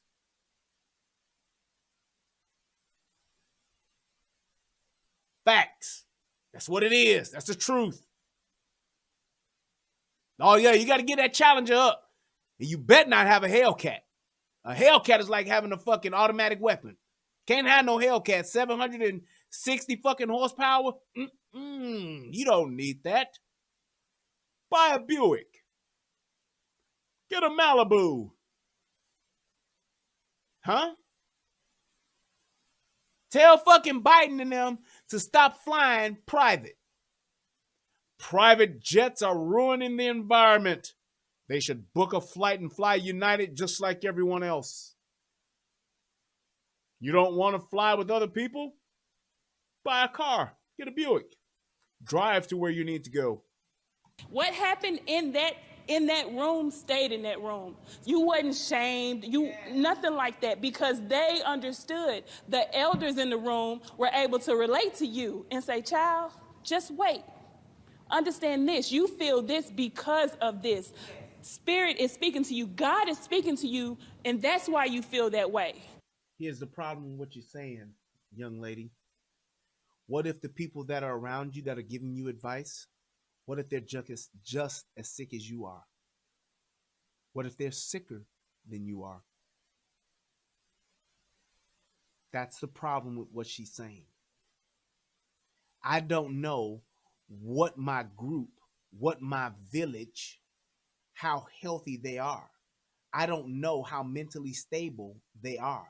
I don't know what tools they have and that they will give me in order to navigate through life or through my situation or through my problem. So if my circle of women don't have the tools that I need, and that's who I'm relying upon, that's who I'm depending upon, I'm at a deficiency, I'm at a loss. Case in point, the tool I need is a hammer. However, in my circle, all I have is a saw, a square, a hacksaw, a screwdriver, and a ratchet set. The tool I need is a hammer. I have nails that I have to hit. All I have are cutting tools and I have driving tools. I don't have a hitting tool. The tool I need is a hatchet. All my women, because we govern ourselves, we just a bunch of screwdrivers. I don't have the tools. That's why you need a professional. Because a professional goes and learns all the tools. A carpenter knows how to build because a carpenter has learned from builders. A carpenter goes to school to learn how to be a builder. A carpenter learns how to frame. Now, if I know how to frame and carpentry is my skill, that doesn't mean I'm a plumber.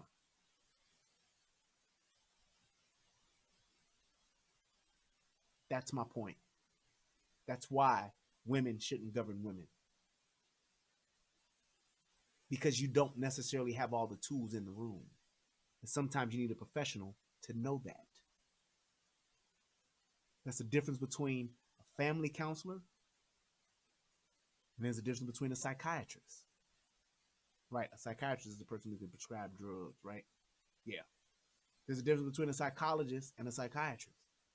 Psychiatrist can give your ass some pills and some dope and some chemical balance shit to balance you. A psychiatrist can figure out what's going on with you chemically. Hey, the problem that you're having is that you're not getting this chemical. So let's give you this. Psychologist is going to sit there and look at your ass and listen to you. Oh, you feel this way. Well, why do you feel that way? Not saying it's not that's a bad thing. But the thing is, there's tools. Depending on what you need, that's what it should do. That's why you need professionals. That's why it needs to be more than just the whole idea and concept of a village. It's more people with different thoughts. It's more people with more ideas. It's more people having the conversation. It ain't just your mama being your compass. It's your mama, your daddy, your granddaddy, your grandmama, your uncle, your auntie, your family friend, your cousin. It's everybody. So anytime you feel fear, go ahead, do it, because something great is behind it. Hi, my name is Tammy, and it took me a long time to decide to go to therapy. Bear with me. Now watch this.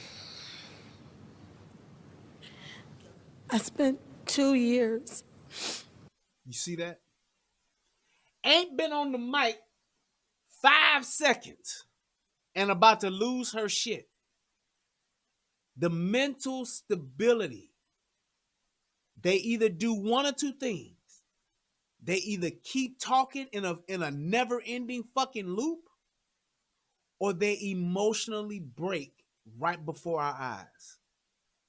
Hasn't said a fucking word and is in tears already. That shows the imbalance of being raised without both parents. Emotions are good. You need emotions. They're okay.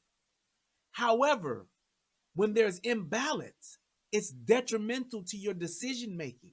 It's detrimental to your being able to express yourself. If every time I got on the mic, I came on here and I'll be like, oh, y'all know this is so hard for me. Just talking about these guns And these AR-15s is so much because when I used to shoot, I used to always think about my daddy and I be shooting and then I my guns. It's just so much. It's so hard to me. And I just can't do it. It's so difficult to talk with these guns because it reminds me of my daddy. And I miss my daddy so much. It's so terrible. And I don't know. I just don't know. I'm just trying to work through that. It's hard to just keep shooting and practicing. They have the guns and the right things on my gun. I got a bipod and it's just so. You couldn't get any fucking thing from me if I did that every time. You couldn't understand anything from me. You can't truly get beneficial information from me if I'm not even stable enough to speak. And that's what that is, because this shit she dealing with, this some shit that probably happened to her back when she was 6. And this bitch 46, and it's still hitting her like it happened yesterday. It's just like when people talk about their parents. They talk about their loved ones. You talk about somebody who was very important to you in your life and you miss them and you love them. I talk about my daddy. I love my daddy to death. On my dead daddy, I love my daddy. But it doesn't bring me to where I'm emotionally unstable and can't speak because I'm so emotional about my daddy. Or my grandmama, my grandmothers. Not meeting my granddaddy on my mama's side is just the worst thing that ever happened to me, to where I can't function. My daddy not ever meeting my daughter. Sad. But it's not to where I can't function. It doesn't break me to where I can't even speak or express myself.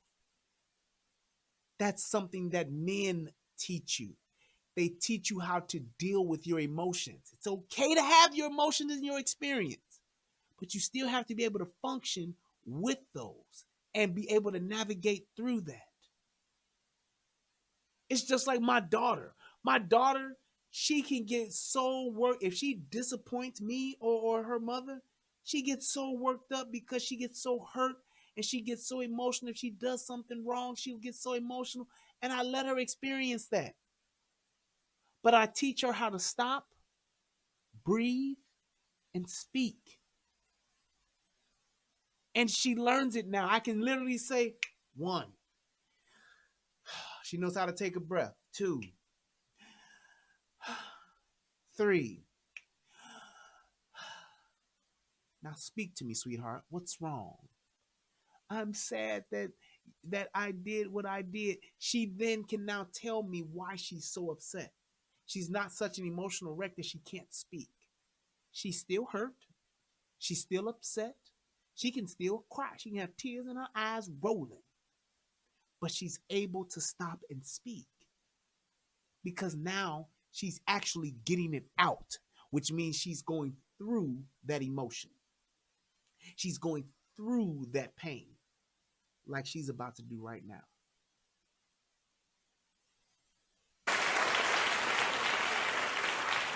Hi, my name is Tammy, and it took me a long time to decide to go to therapy. Bear with me.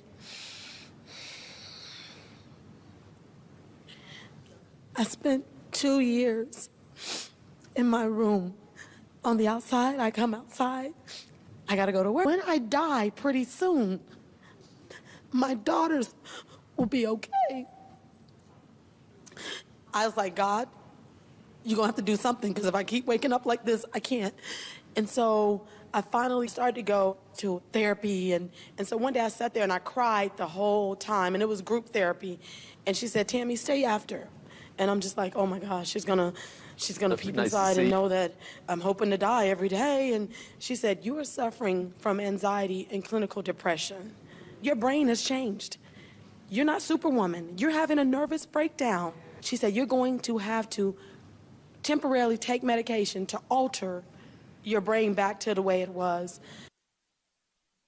Now, Two things I'm going to say here. That's what being a strong black woman is. And that's why I hate that term. Because you can try to endure shit that you don't understand and shit that you should not endure. There isn't any badge of honor in going through that much shit and dealing with that type of anxiety the way you cannot function. That woman said she cried through an entire therapy session and she's emotional about it today. And she said it was 2 years ago.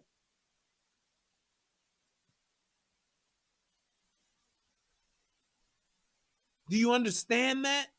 And it came to the point to where there was like where the doctor is saying you may need to take some medication to help balance this shit out so you can navigate through it because you're not able to deal with this well.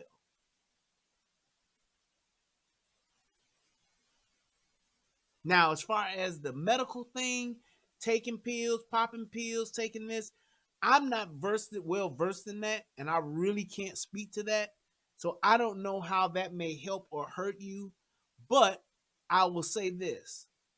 Anybody who's taking medicine for depression or anxiety or whatever the case may be, if it's helping you to have a better life, go for it. If it's helping you to where you can actually manage your life and navigate through life, go for it. I don't know about medications like that. I don't know what those medications do to you. I don't understand all the side effects and all of that kind of stuff. So I don't know the true benefits of it.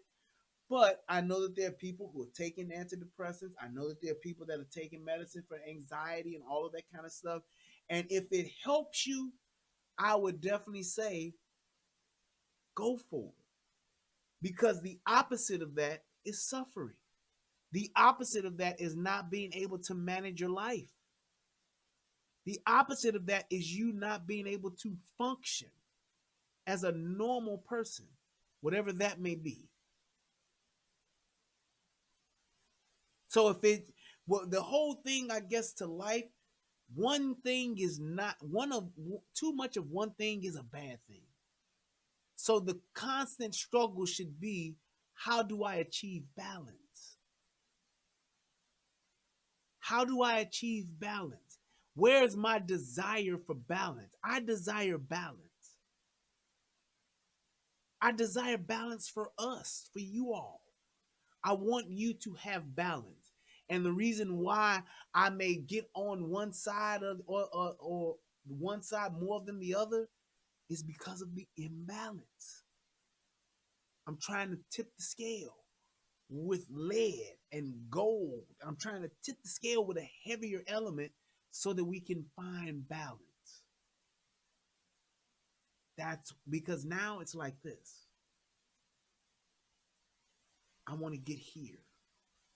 Maybe it might go up and down a little bit, but at least we're here. If you get in the middle, if you're somewhere in the middle and you're teetering, then it's just a matter of tweaking. But right now it's like this. It's all fucked up. And I cried when I went and got it. And I took it for a week and instantly saw a change in the chemistry of my body. And I said, now imagine if you would have did this 2 years ago. But so much stigma was behind it. And to this day, I'm better, thank God. I live. And my family now is still, what's wrong with you? Are you on drugs? You talk too much. You're too happy. I said, baby, I said, the caged bird is singing. There you go. My opinion on medicine is not to do it because I tried it. I was so numb. I didn't know whether I was coming, going, or where I was. Gloria, when you hear this initial conversation about therapy, I just love hearing us talk about how beneficial it can be. That's something that I see a lot of women hesitate to go to therapy, Black women in particular, because they think I should be able to pray it out or I should be strong enough. You think there's still that level of hesitation that we would have seen 5 years, 10 years? No, it's much better now. I have many more Black women coming to see me than was 5 years ago. Are there different kinds of things that people are coming to look for help, Black women versus white women, Latino, Asian women? There is more trauma I see in Black women, but otherwise it's relationship issues, stress at the job, pretty universal. Thank you. So my thing is this, when it comes to like medicine, you have to understand this. Everybody is different. So taking a particular medication that you're prescribed, it gets back to my point that I made earlier about the troubleshooting thing. One medicine may make this person feel a certain way and their side effect may be headaches. The other person could be diarrhea and it can make shit worse. You have to find your balance. You have to try different things. You have to tell the doctor the truth. You have to give your doctor all of the information. And yes, you have to get second opinions because you're trying to literally find the right mixture, the right cocktail, if you will. It's like, for me, a mixed drink, like when I drink my drink, having a mixed drink, it's not about having a lot of alcohol and a little juice. I don't like that. It's about having a little bit of alcohol and a lot of juice because I like the way it tastes. Now, I'ma still get the buzz. I'ma still feel good with it. Some people like a lot of liquor and a splash of juice for color. That's it. Motherfuckers say, give me a double shot or a triple shot and just a splash of Coke just for color. I'm not like that. A lot of people want to just drink straight out the bottle or just chug a beer trying to get to the same place, but they're taking a different vehicle and a different approach to it. So it's like when you're talking about what it is that you're taking, yes, it can make you feel fucked up. It can make you feel terrible. It can make you feel worse. But try different things so that you can try to get the right cocktail. You might take a drug that might not make you feel like you want to kill yourself anymore, but it make you so sleepy and you in such a fucking daze and you out of it where you can't even function as a human. You like this all the time.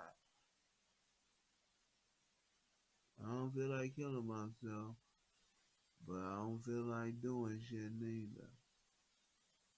It could be too much of one thing in this drug that you're taking. So you might try a different drug that gives you some of the same benefits, but is lighter in certain aspects to where you have more balance. Right. There you go. Amanda K said Xanax made you feel like she was a zombie. So it's like if it made you feel like it's a zombie, for me, it might make me feel wonderful. I fucking love it. I don't have any side effects. I feel like I can do anything in the world. It's different for everybody. I feel like people have taken a step in being open to therapy, but where I think that maybe sometimes we're a little bit slower is being open to all the treatments, including medication. How many of us would be open to therapy, but frankly would be hesitant to try medication, antidepressants and the like? Tell me why. Yeah, I've been hesitant about medication because, you know, as progressive as I am, I still also think I can keep it together, right? I mean, here's the thing. If a doctor told me that I needed medication, I would take it. Take your medicine. I take ADD medicine because I have terrible ADD. Growing up, people were just like, oh, she talks a lot, she's kind of flighty. And then I was in therapy, and my therapist was like, I think you might have ADD. And I was like, me? No. And then I went to a psychiatrist, talked pretty uninterrupted for 10 minutes, and she was like, it's severe. And then I was so apprehensive about taking medicine because I was like, well, it's going to alter my brain. It might take a minute to get on the right meds because ADD, depression, anxiety, they're all sisters. They're all in your head going, we gonna get you. And one medication that's supposed to treat one thing might treat a whole bunch of other things. So I say, yeah, try it. While a lot of people are hearing and relating to what everyone's sharing, I got to believe that there's somebody who's hearing this and saying, I don't believe it. I don't feel it. So I want to hear from a few of those folks. Let me hear from you if I can. Hi, my name is Tammy. I want to talk about the medication part first because I'm a naturalist, and I believe our ancestors and stuff, they went So here's my thing, and that's why I said I wasn't really too versed on this. So it's like it's really a lot. There's really not a lot I can say about this, or that I would choose to speak about this, because I don't know the whole naturalist approach. I don't know if pills are the way to go. I do know that there's so much in us because of our environment, because of things that we're exposed to, that has fucked up our chemistry to where things are out of whack. And I believe that yes, there are, whatever thing that may ail you, there's a natural type of counter measure, if you will, to actually counter that, but we don't know what that is. So it's like being the whole holistic medicine and things like that. That shit is something that could help you. Having a holistic approach, I'm all for it, because I don't know anything to speak against it. And the same thing with taking pills for every little thing. I don't think that's the answer either. I don't think that if you don't feel a certain way, or if you do feel a certain way, I think you need to pop a pill. If you bipolar, take a pill for it. I don't think that's necessarily the case. But what I do think is that when there's an extreme, when there is a huge tipping of the scale one way or the other, I do believe that holistic medicine, or whether he's talking about American medicine, whatever you want to call it, I don't know what the opposite of holistic medicine is, half-listic, whatever the case may be, I do believe that medicine can help tip the scale back to a balancing, a managing level. So I would definitely say that, right? Like Easy said, the ADD is bullshit. Studies have shown that taking medicine for ADHD is bullshit. Could be. But what do you do for people who have ADHD and there is no holistic approach? There is no counseling approach. There is no, what do you do? And that's one of the things that I don't really know about. So I really can't speak on that. I would just say keep your options open and try to find a solution, or try to find something that works one way or the other. It could be something where, hey, Dr. Sebi knows the cure. I don't know. I'm not a doctor, and I don't know about holistic medicine, but I do know that there's a lot of toxic shit that we have been exposed to, and that are consistently being exposed to over years and generations, that has affected our chemical makeup, that has affected how our body functions as far as chemistry goes, and the chemicals that are being injected into us, ingested by us, exposed to us, on a skin level, on a air pathogen level, whatever you want to call it. We're exposed to a lot of shit that's man-made, genetically made, chemically made, and we don't necessarily know how to counteract that. So it could be to where there's some medicine or some holistic approach that could do that. So I would just say that should be something that we should try to explore, or you should be open to exploring it one way or the other, whichever works best for you. Went through things, and it was natural remedies and stuff to heal things that we were going through. But at the same time, as a young child, we was military, and we were forced to go through therapy because we couldn't speak about what was going on in our household outside to anybody. So we had to go through therapy, but I sat there, I didn't speak. Okay. In my older life, I was pregnant and I was assaulted. I almost lost my baby, and she survived, and I wanted to go to therapy, so I looked up a therapy. I did my research. I found a Black therapist, a female. I held so much in, so when I found somebody, I was ready to just release everything, and I did that. And she opened up her voicemail and her phone number to me to be able to call if I couldn't reach her. I did that as well. After I started doing that, that's when she started. Now, I have a wonderful opportunity to talk about this shit that's on her head, but I'm not gonna do that. I want to get through this part. To fade away. She wasn't returning my phone calls. She booked my appointments 2-3 weeks out. She just became very distant. So I went back to the childhood phase of not wanting to go to therapy. I did try medicine. I tried it for probably a couple weeks. It did help. It did, but I ain't like the side effects. Do y'all see this shit? I'm sorry, I just can't. And shout out to Deb with the my big fat Greek wedding mention. That's what's up. Do you see this shit that's on her head? Don't it look like it's just like one piece that'll come right off like a cake topper? Look at that shit. And you telling me that a motherfucker who wear that type of shit on their head don't need therapy? Man, that's a goddamn shame. It's like she took a fucking mop. Y'all remember them old school mops that would be wrapped up around the damn thing? She just took a mop, took the stick out, and put that on her head and then shaped the shit because it probably just came all over her head like that. And then she just cut around it, cut some fucking bangs into it, and then dyed the shit black and walked the fuck out. Look at that shit. That is terrible. That ain't, I don't know how niggas is okay with that. That shit ain't sexy. That shit ain't cool. That ain't just how he is.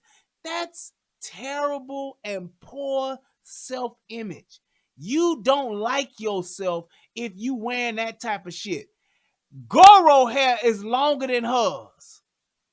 That old forearm, that's the nigga with 4 arms, right? Easy.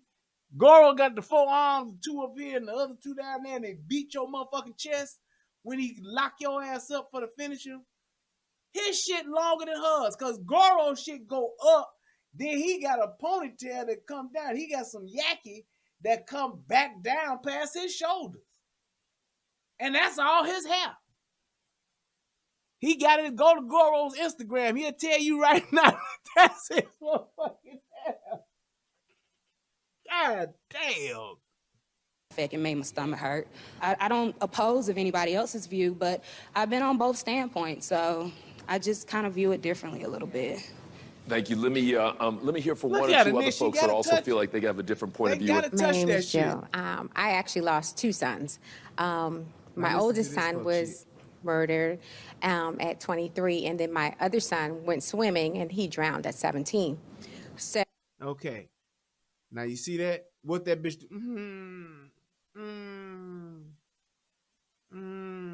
So at the time that my oldest son passed away, I had just entered in. He didn't pass away, he got killed. That's a difference. And and see, this is the thing about men governing men and men governing men and women. When you got a room full of motherfucking dudes and women, that's where you can really make some motherfucking headway. Cause I would have been like, well, how the fuck did your son die? Was he in them streets? Where was his daddy? What happened? Why was he out there like that? Where the fuck was you? What was you doing? If he died at 23, what was he like at 16? Into the ministry. So I was preaching. See so that? I was in the pulpit. So I didn't understand. So when I found somebody, I was ready to just release everything. So when I found somebody, I was ready to but I ain't like the side effect. It made my stomach. God damn it. Thank you. Let me hear from one or two other folks that also feel like they have a different point of view. My name is Jill. I actually lost 2 sons. My oldest son was murdered at 23, and then my other son went swimming and he drowned at 17. So at the time that my oldest son passed away, I had just entered into the ministry. So I was preaching. So I was in the pulpit. So I didn't understand how I increased the kingdom, yet he decreased my household, and then turn around and take another son. So that was really challenging. So now, and I hate how motherfuckers always blame God. So now he took your sons. He took one son, then he took another son. While you was in the pulpit preaching and increasing the kingdom, he took your sons. How you gonna blame God for a son that probably got killed in them streets and another one that didn't know how to swim or probably couldn't swim or was probably swimming in the wrong environment? Challenging for me. So I held a lot of it in. People in the church that tried to help, but I was very angry. Still have a little relationship with God when working out. But my opinion on medicine is not to do it, because I've been on both sides. I tried it. I was so numb.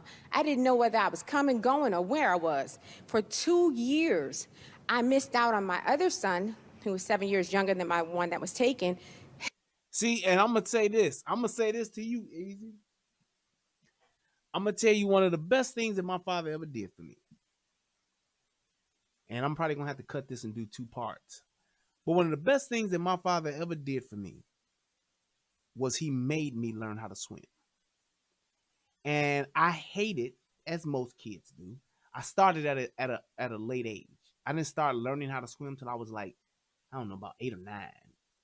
And one of the things that I hated was I hated getting water in my face.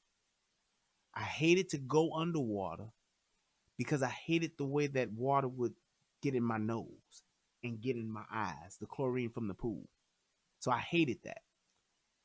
And I didn't want to learn how to swim. So my dad would be trying to teach me. He'd be trying to show me. I would always be like, I just do a little. I just put my face in and come back up and wipe my face. That's what I would do. And I would in my mind as a young boy, I was hoping, why ain't that enough? Why you keep fucking with me? You see I don't like doing this shit. Why you make me do this? And one day I just came. My dad used to pick me up. We used to go twice a week and go. And he would spend time with me on his off days to try to teach me how to swim. And one day I just asked him, I said, Daddy, I don't like swimming. Why do we keep having to go swimming all the time when you off? And he told me, he said, you need to learn how to swim, son. I said, yeah, but I don't like it. He said, yeah, you need to learn how to swim because you never know where you may be, where you may need to swim. I said, well, I ain't going to go nowhere where it's water. I ain't going to go in the water. I ain't going to go down to the beach and go in the water. He said, yeah, that's true. He said, you can do that. He said, but what if somebody you love goes in the water? What if one of your cousins don't know no better and they go get in the water and they can't swim and you can't swim? They could die because you didn't learn how to swim. He said, now you can learn how to swim, son, and don't swim. But if you ever have to swim, you should be able to. You might have to save my life, your grandmama's life, your mama's life, your brother's life, your sister's life, or even one of your friends. And I learned how to swim.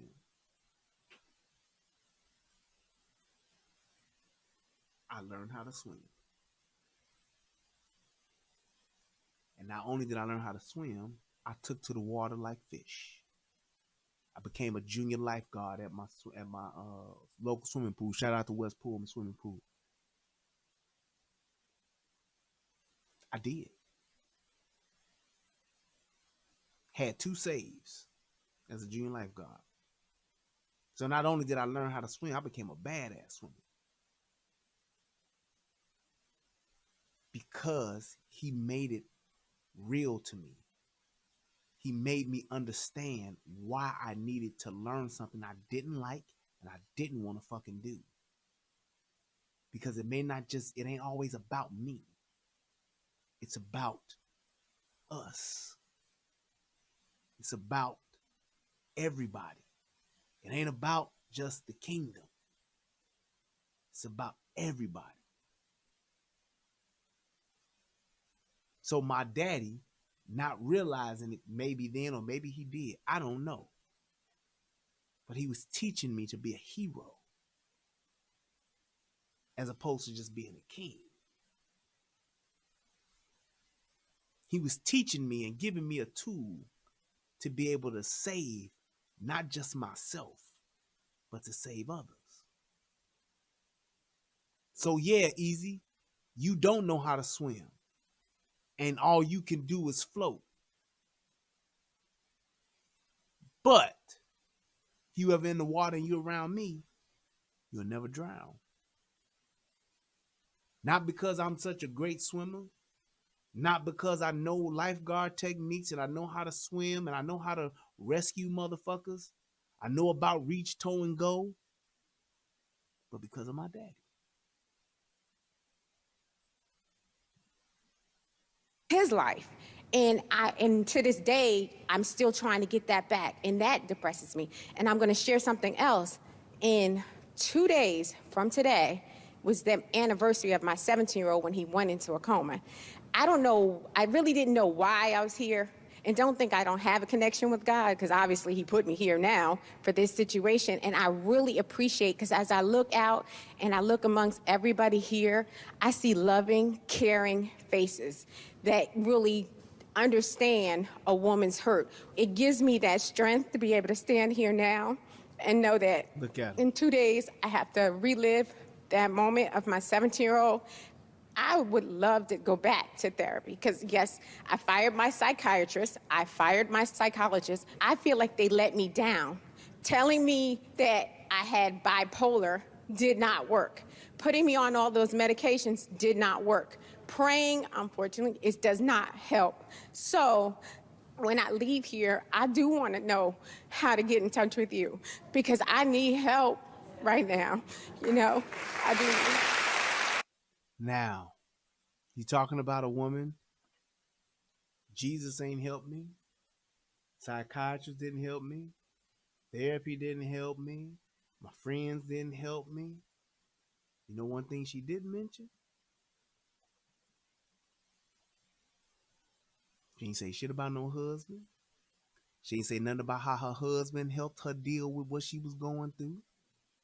She didn't say nothing about how it was with her son after her first son got killed and where her boyfriend was, where her nigga. Nothing about a man. Not saying that a man will cure her problems. But what I'm saying is that when it comes to being a parent, it takes two. When it comes to being a mother needs a husband and because a child needs a father. My mama can't swim, but her son can.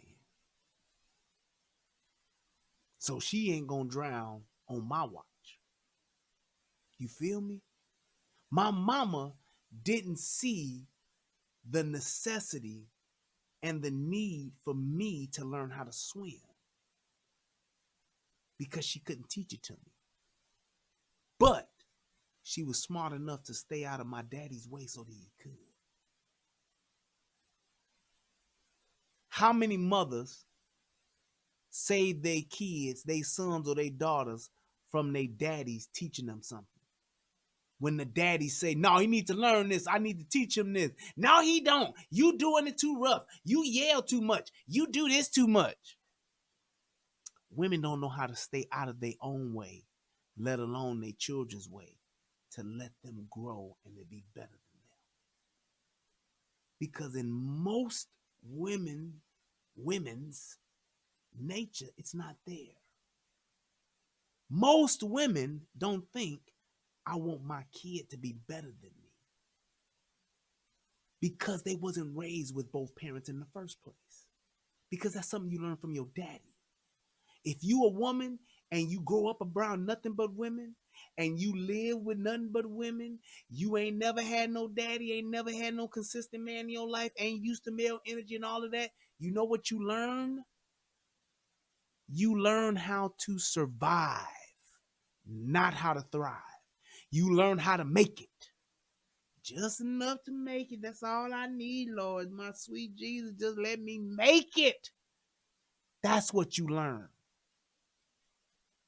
You don't learn how to build and to create and to better and to thrive in your own environment in a fashion to where you can get out of that environment and go and excel in another.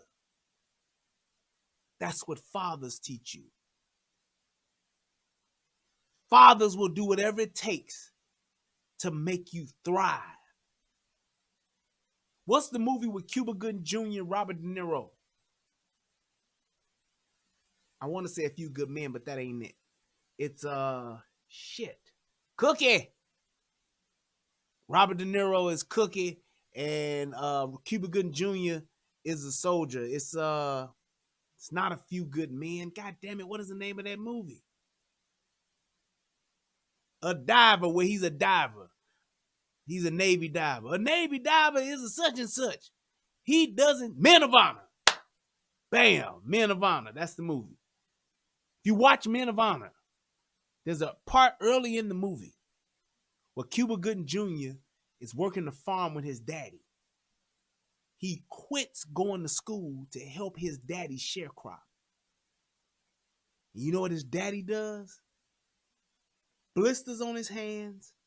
He shows, I don't want you to go through this. I don't want you to have to deal with this. You go back to school. I'll figure it out. He sacrificed himself for his son. And when his son got old enough, and when his son was going off, getting on the bus to go off to school, to go off to the Navy, his mama, oh, I don't want my baby to go. I love my baby so much. I love you. But his daddy hugged him. He said, look here, don't you ever come back here. You know why he did that? It wasn't because he didn't love his son. It's because he loved his son so much that he didn't want his son to suffer his fate. His daddy already knew that it was too late for him. His daddy knew that his own fate was sealed.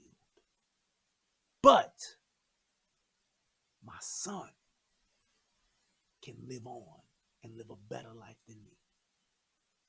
And that's why he gave him the most important thing that he had with the instructions. Don't ever come back here again.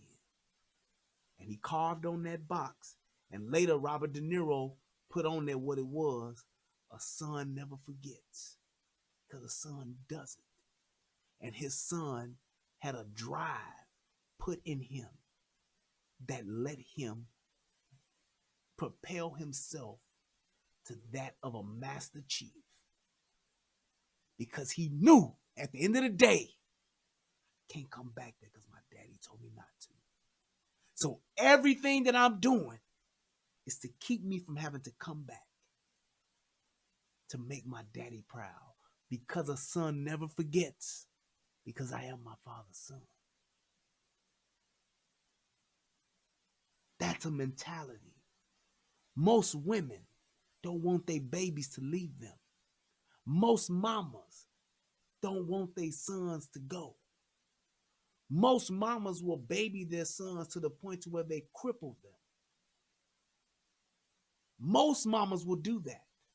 They will pamper and hold on to and coddle and make excuses for their sons to stay with them because they don't want that man to leave them. Even though that man ain't theirs, it's a man that they know. It's a man that they know that is loyal to them. So they'll do anything, even cripple that man as a human, as a productive human of society. They will cripple him to keep them close. Whereas a father will send that man out to go build, to go create, and to go extend my legacy. Because what I am and what I'm not, I give to you. Be better than me. Do more than me. Build an empire and a family greater than mine. That's what men want for their father. That's what men want for their sons. That's what fathers want for their sons. A woman, go survive. Do whatever it takes to make it. Do whatever you need to do to survive. You need to survive in this world. Once you learn how to survive, you also need to thrive. That's why it takes two.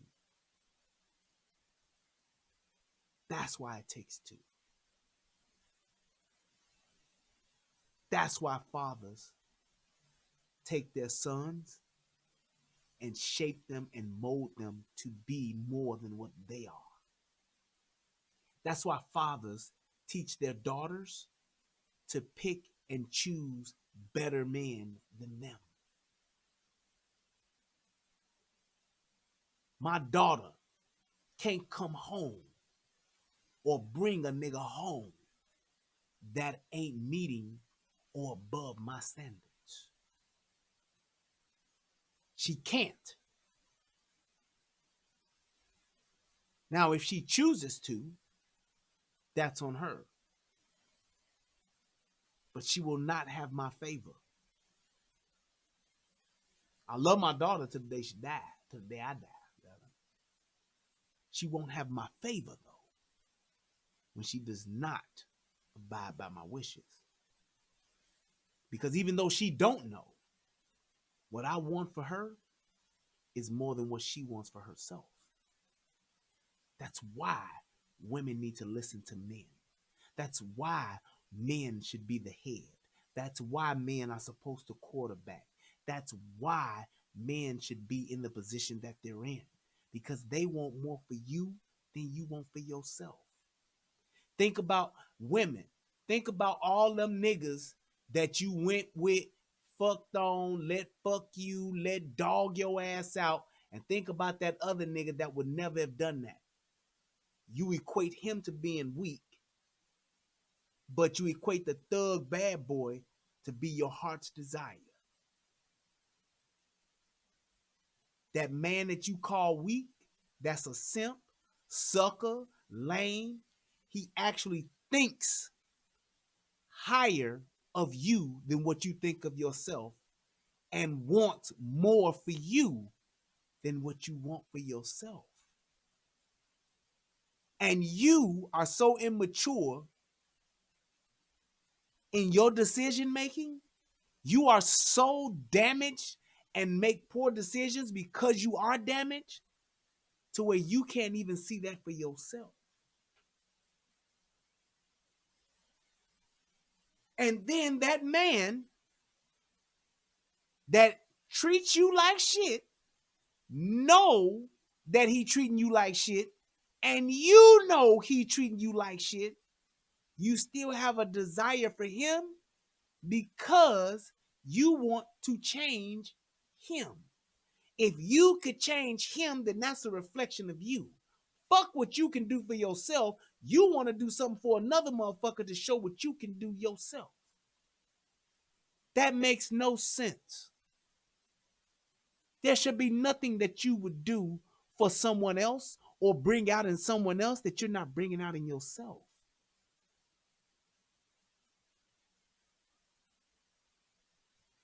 That's insane. That's why you shouldn't choose. That's why you need a daddy. That's why you need to fuck a man that's going to be a good father. That's why. Because when you go with your desires, the shit is fucked up because your desires are based on your mentality, based on where you at today. Not 20 years from now, not 2 years from now, hell, not even 2 weeks from now. You might feel completely different. That's why men should be the head, because we're not just thinking about us. Now, yes, let me be fair. Yes, we thinking about us because you fine. Yes, we thinking about us because we know how it feels when that dick goes in that nice, wet, creamy pussy. Them nice, juicy, soft, milky titties. Them nice, beautiful hips. That nice chocolate skin when that dick go in and come out and you watch it. Yes, when your nice lips wrap around this dick and it sucks, it feels so good. When I bust that nut and you swallow it. When I bust that nut and you say, yeah, come inside me, daddy. That's for us. It strokes our ego. It makes us feel good. When you tell me this the best dick you've ever had and your dick feels so good inside me, daddy. Yes, that's for us. After that moment, we still want more for you than what you want for yourself. We still want you to be the best you can be with us. That's why men get so invested to the point to where they feel if I can't have you, nobody can. Because I want you more than everybody in the world. Crazy than a motherfucker? Yes. But when you're talking about somebody who wants nothing but the best for you and will build you up, support you, do whatever they can, run through a brick wall, walk on hot coals, run through the fire for you, you consider that weakness and lameness because you didn't have a daddy that taught you that's what you want. You want that nerdy motherfucker that's coming up with the next goddamn biggest thing because that's going to help you have a better life. That's what you want, which is going to help your children have a better life. than what you had. That's what a father does. That's what a father does for his daughter. He prepares his son to be the best at this, the best at that. Make this, make that better, build this stronger so that you can take care of your family, your wife and your children, because she's going to depend on you to lead the way. So I have to teach you how to lead. That's what he's there for. That's what a father does. A mother teaches a young man how to be nice, how to understand women, how to talk to women, how to take care of a woman, how to hug and kiss on a woman. Yes, they do. But a father teaches his son how to build. A mother teaches her daughter how to support and to love and to nurture and to take care of and support her man. Because what she puts into her man then provides for her. That's why I always talk about the yin and the yang. What you put into him, he will put back into you. You will reap the benefits of what you sow into him. That's how it works. So the more you take care of your man, the more you support your man, a good man, the more he will provide and bring back for you. The more he will put into you. The more he will allocate towards you. When men get to making so much money, they don't give a fuck about how you spend it. Especially when you helping them make it.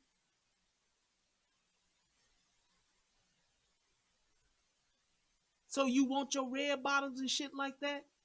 Then you need to be putting red bottom care into your man. And that may include you sucking some dick when you tired. That may include you doing this or doing that, rubbing some feet. That may include you just saying, look, daddy, just give me some dick, just hit it real hard, real fast, real quick before you go to work. That's what that may be. I think I'm going to end it right here because we had like 2 hours and 30 minutes. We'll pick up part 2 tomorrow.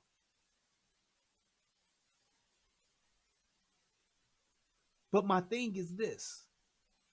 There's so many things that we are lacking as men and women. But the women, you are in such a position of power to where it's going to take you to begin to change yourself to right the ship. Because you're in charge and you're in control of raising the boys. You're in control of raising the girls. Start putting yourselves first by putting yourself in a position to where you are able to take care of yourself financially. Before you have a baby, before you go finding your thug dick, before you go finding that nigga, before you go finding all that, be in a position where you taking care of yourself. Not by the state, not by the government, but you're in a position where you can take care of yourself.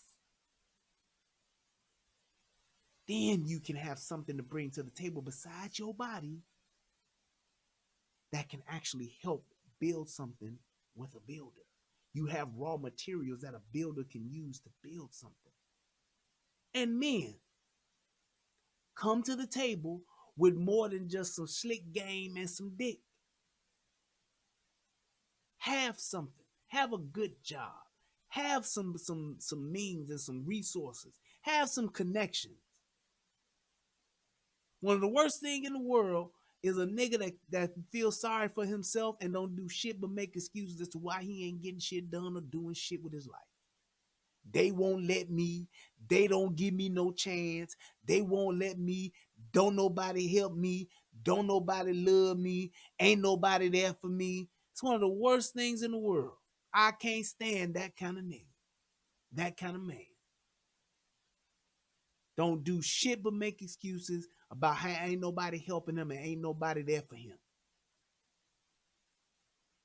Then you get a woman that gives you everything and all the help and support you need, and then all you do is piss it away and do nothing with it. But take advantage of it. That's all I'm saying. All right, guys. I'm going to pick this up tomorrow. We're going to do a part 2 and get it cracking. Let me see where we at so I can make sure I know.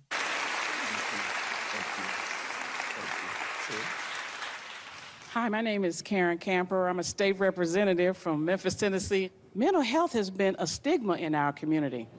So it's hard for me to make good public policy because people are not willing to talk about it so that I can take it back and do something about it. So I'm optimistic about that today. Praise the Lord. All righty. We're going to end it right there. Praise the Lord. See, we got something here that I can take back to him, and then we can both do that. I'll build up a strong crossover audience, and then I can come out strong. All right, guys. I want to give a shout out to Lady La. What's happening, Lady La? Thank you so much for donating. She said thanks. That's what's up. I appreciate you so much, sis. That's what's happening. And also to my man Eugene 4. He says, hey, dropping them jewels as always. Hit your brother off with $5.55. Lady La, hit your boy off with $3. That's what's up. We got a hot 8 right now. $8.55. I'm going to check this young PayPal. And we're going to get on up out of here. Let me see here. Let me see here. Let me see here. All right. And PayPal ain't nothing else. So we good. Hey, man, look, I appreciate you guys. And to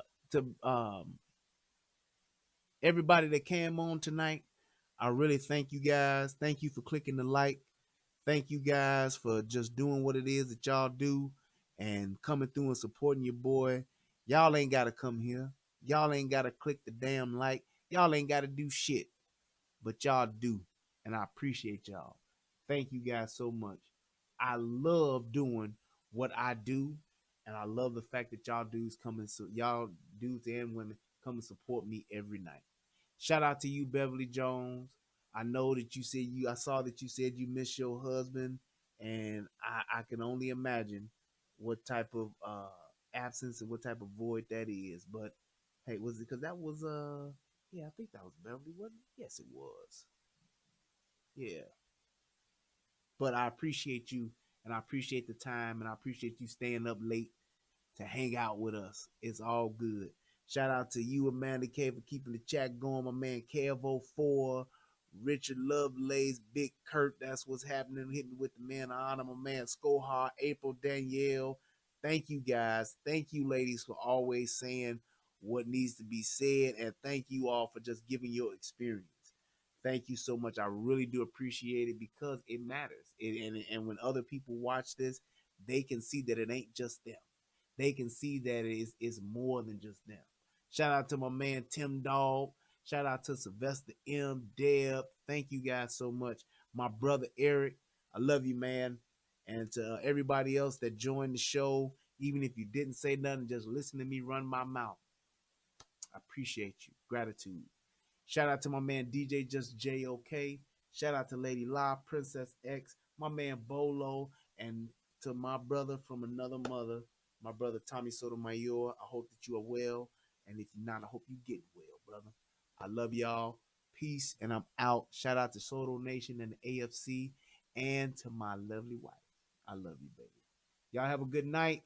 And tomorrow we'll pick it back up with part 2. Where, what is that? Telemundo Caliente, where TV is hot. Donde Telemundo Caliente, where TV is hot. Right here. Peace out, guys.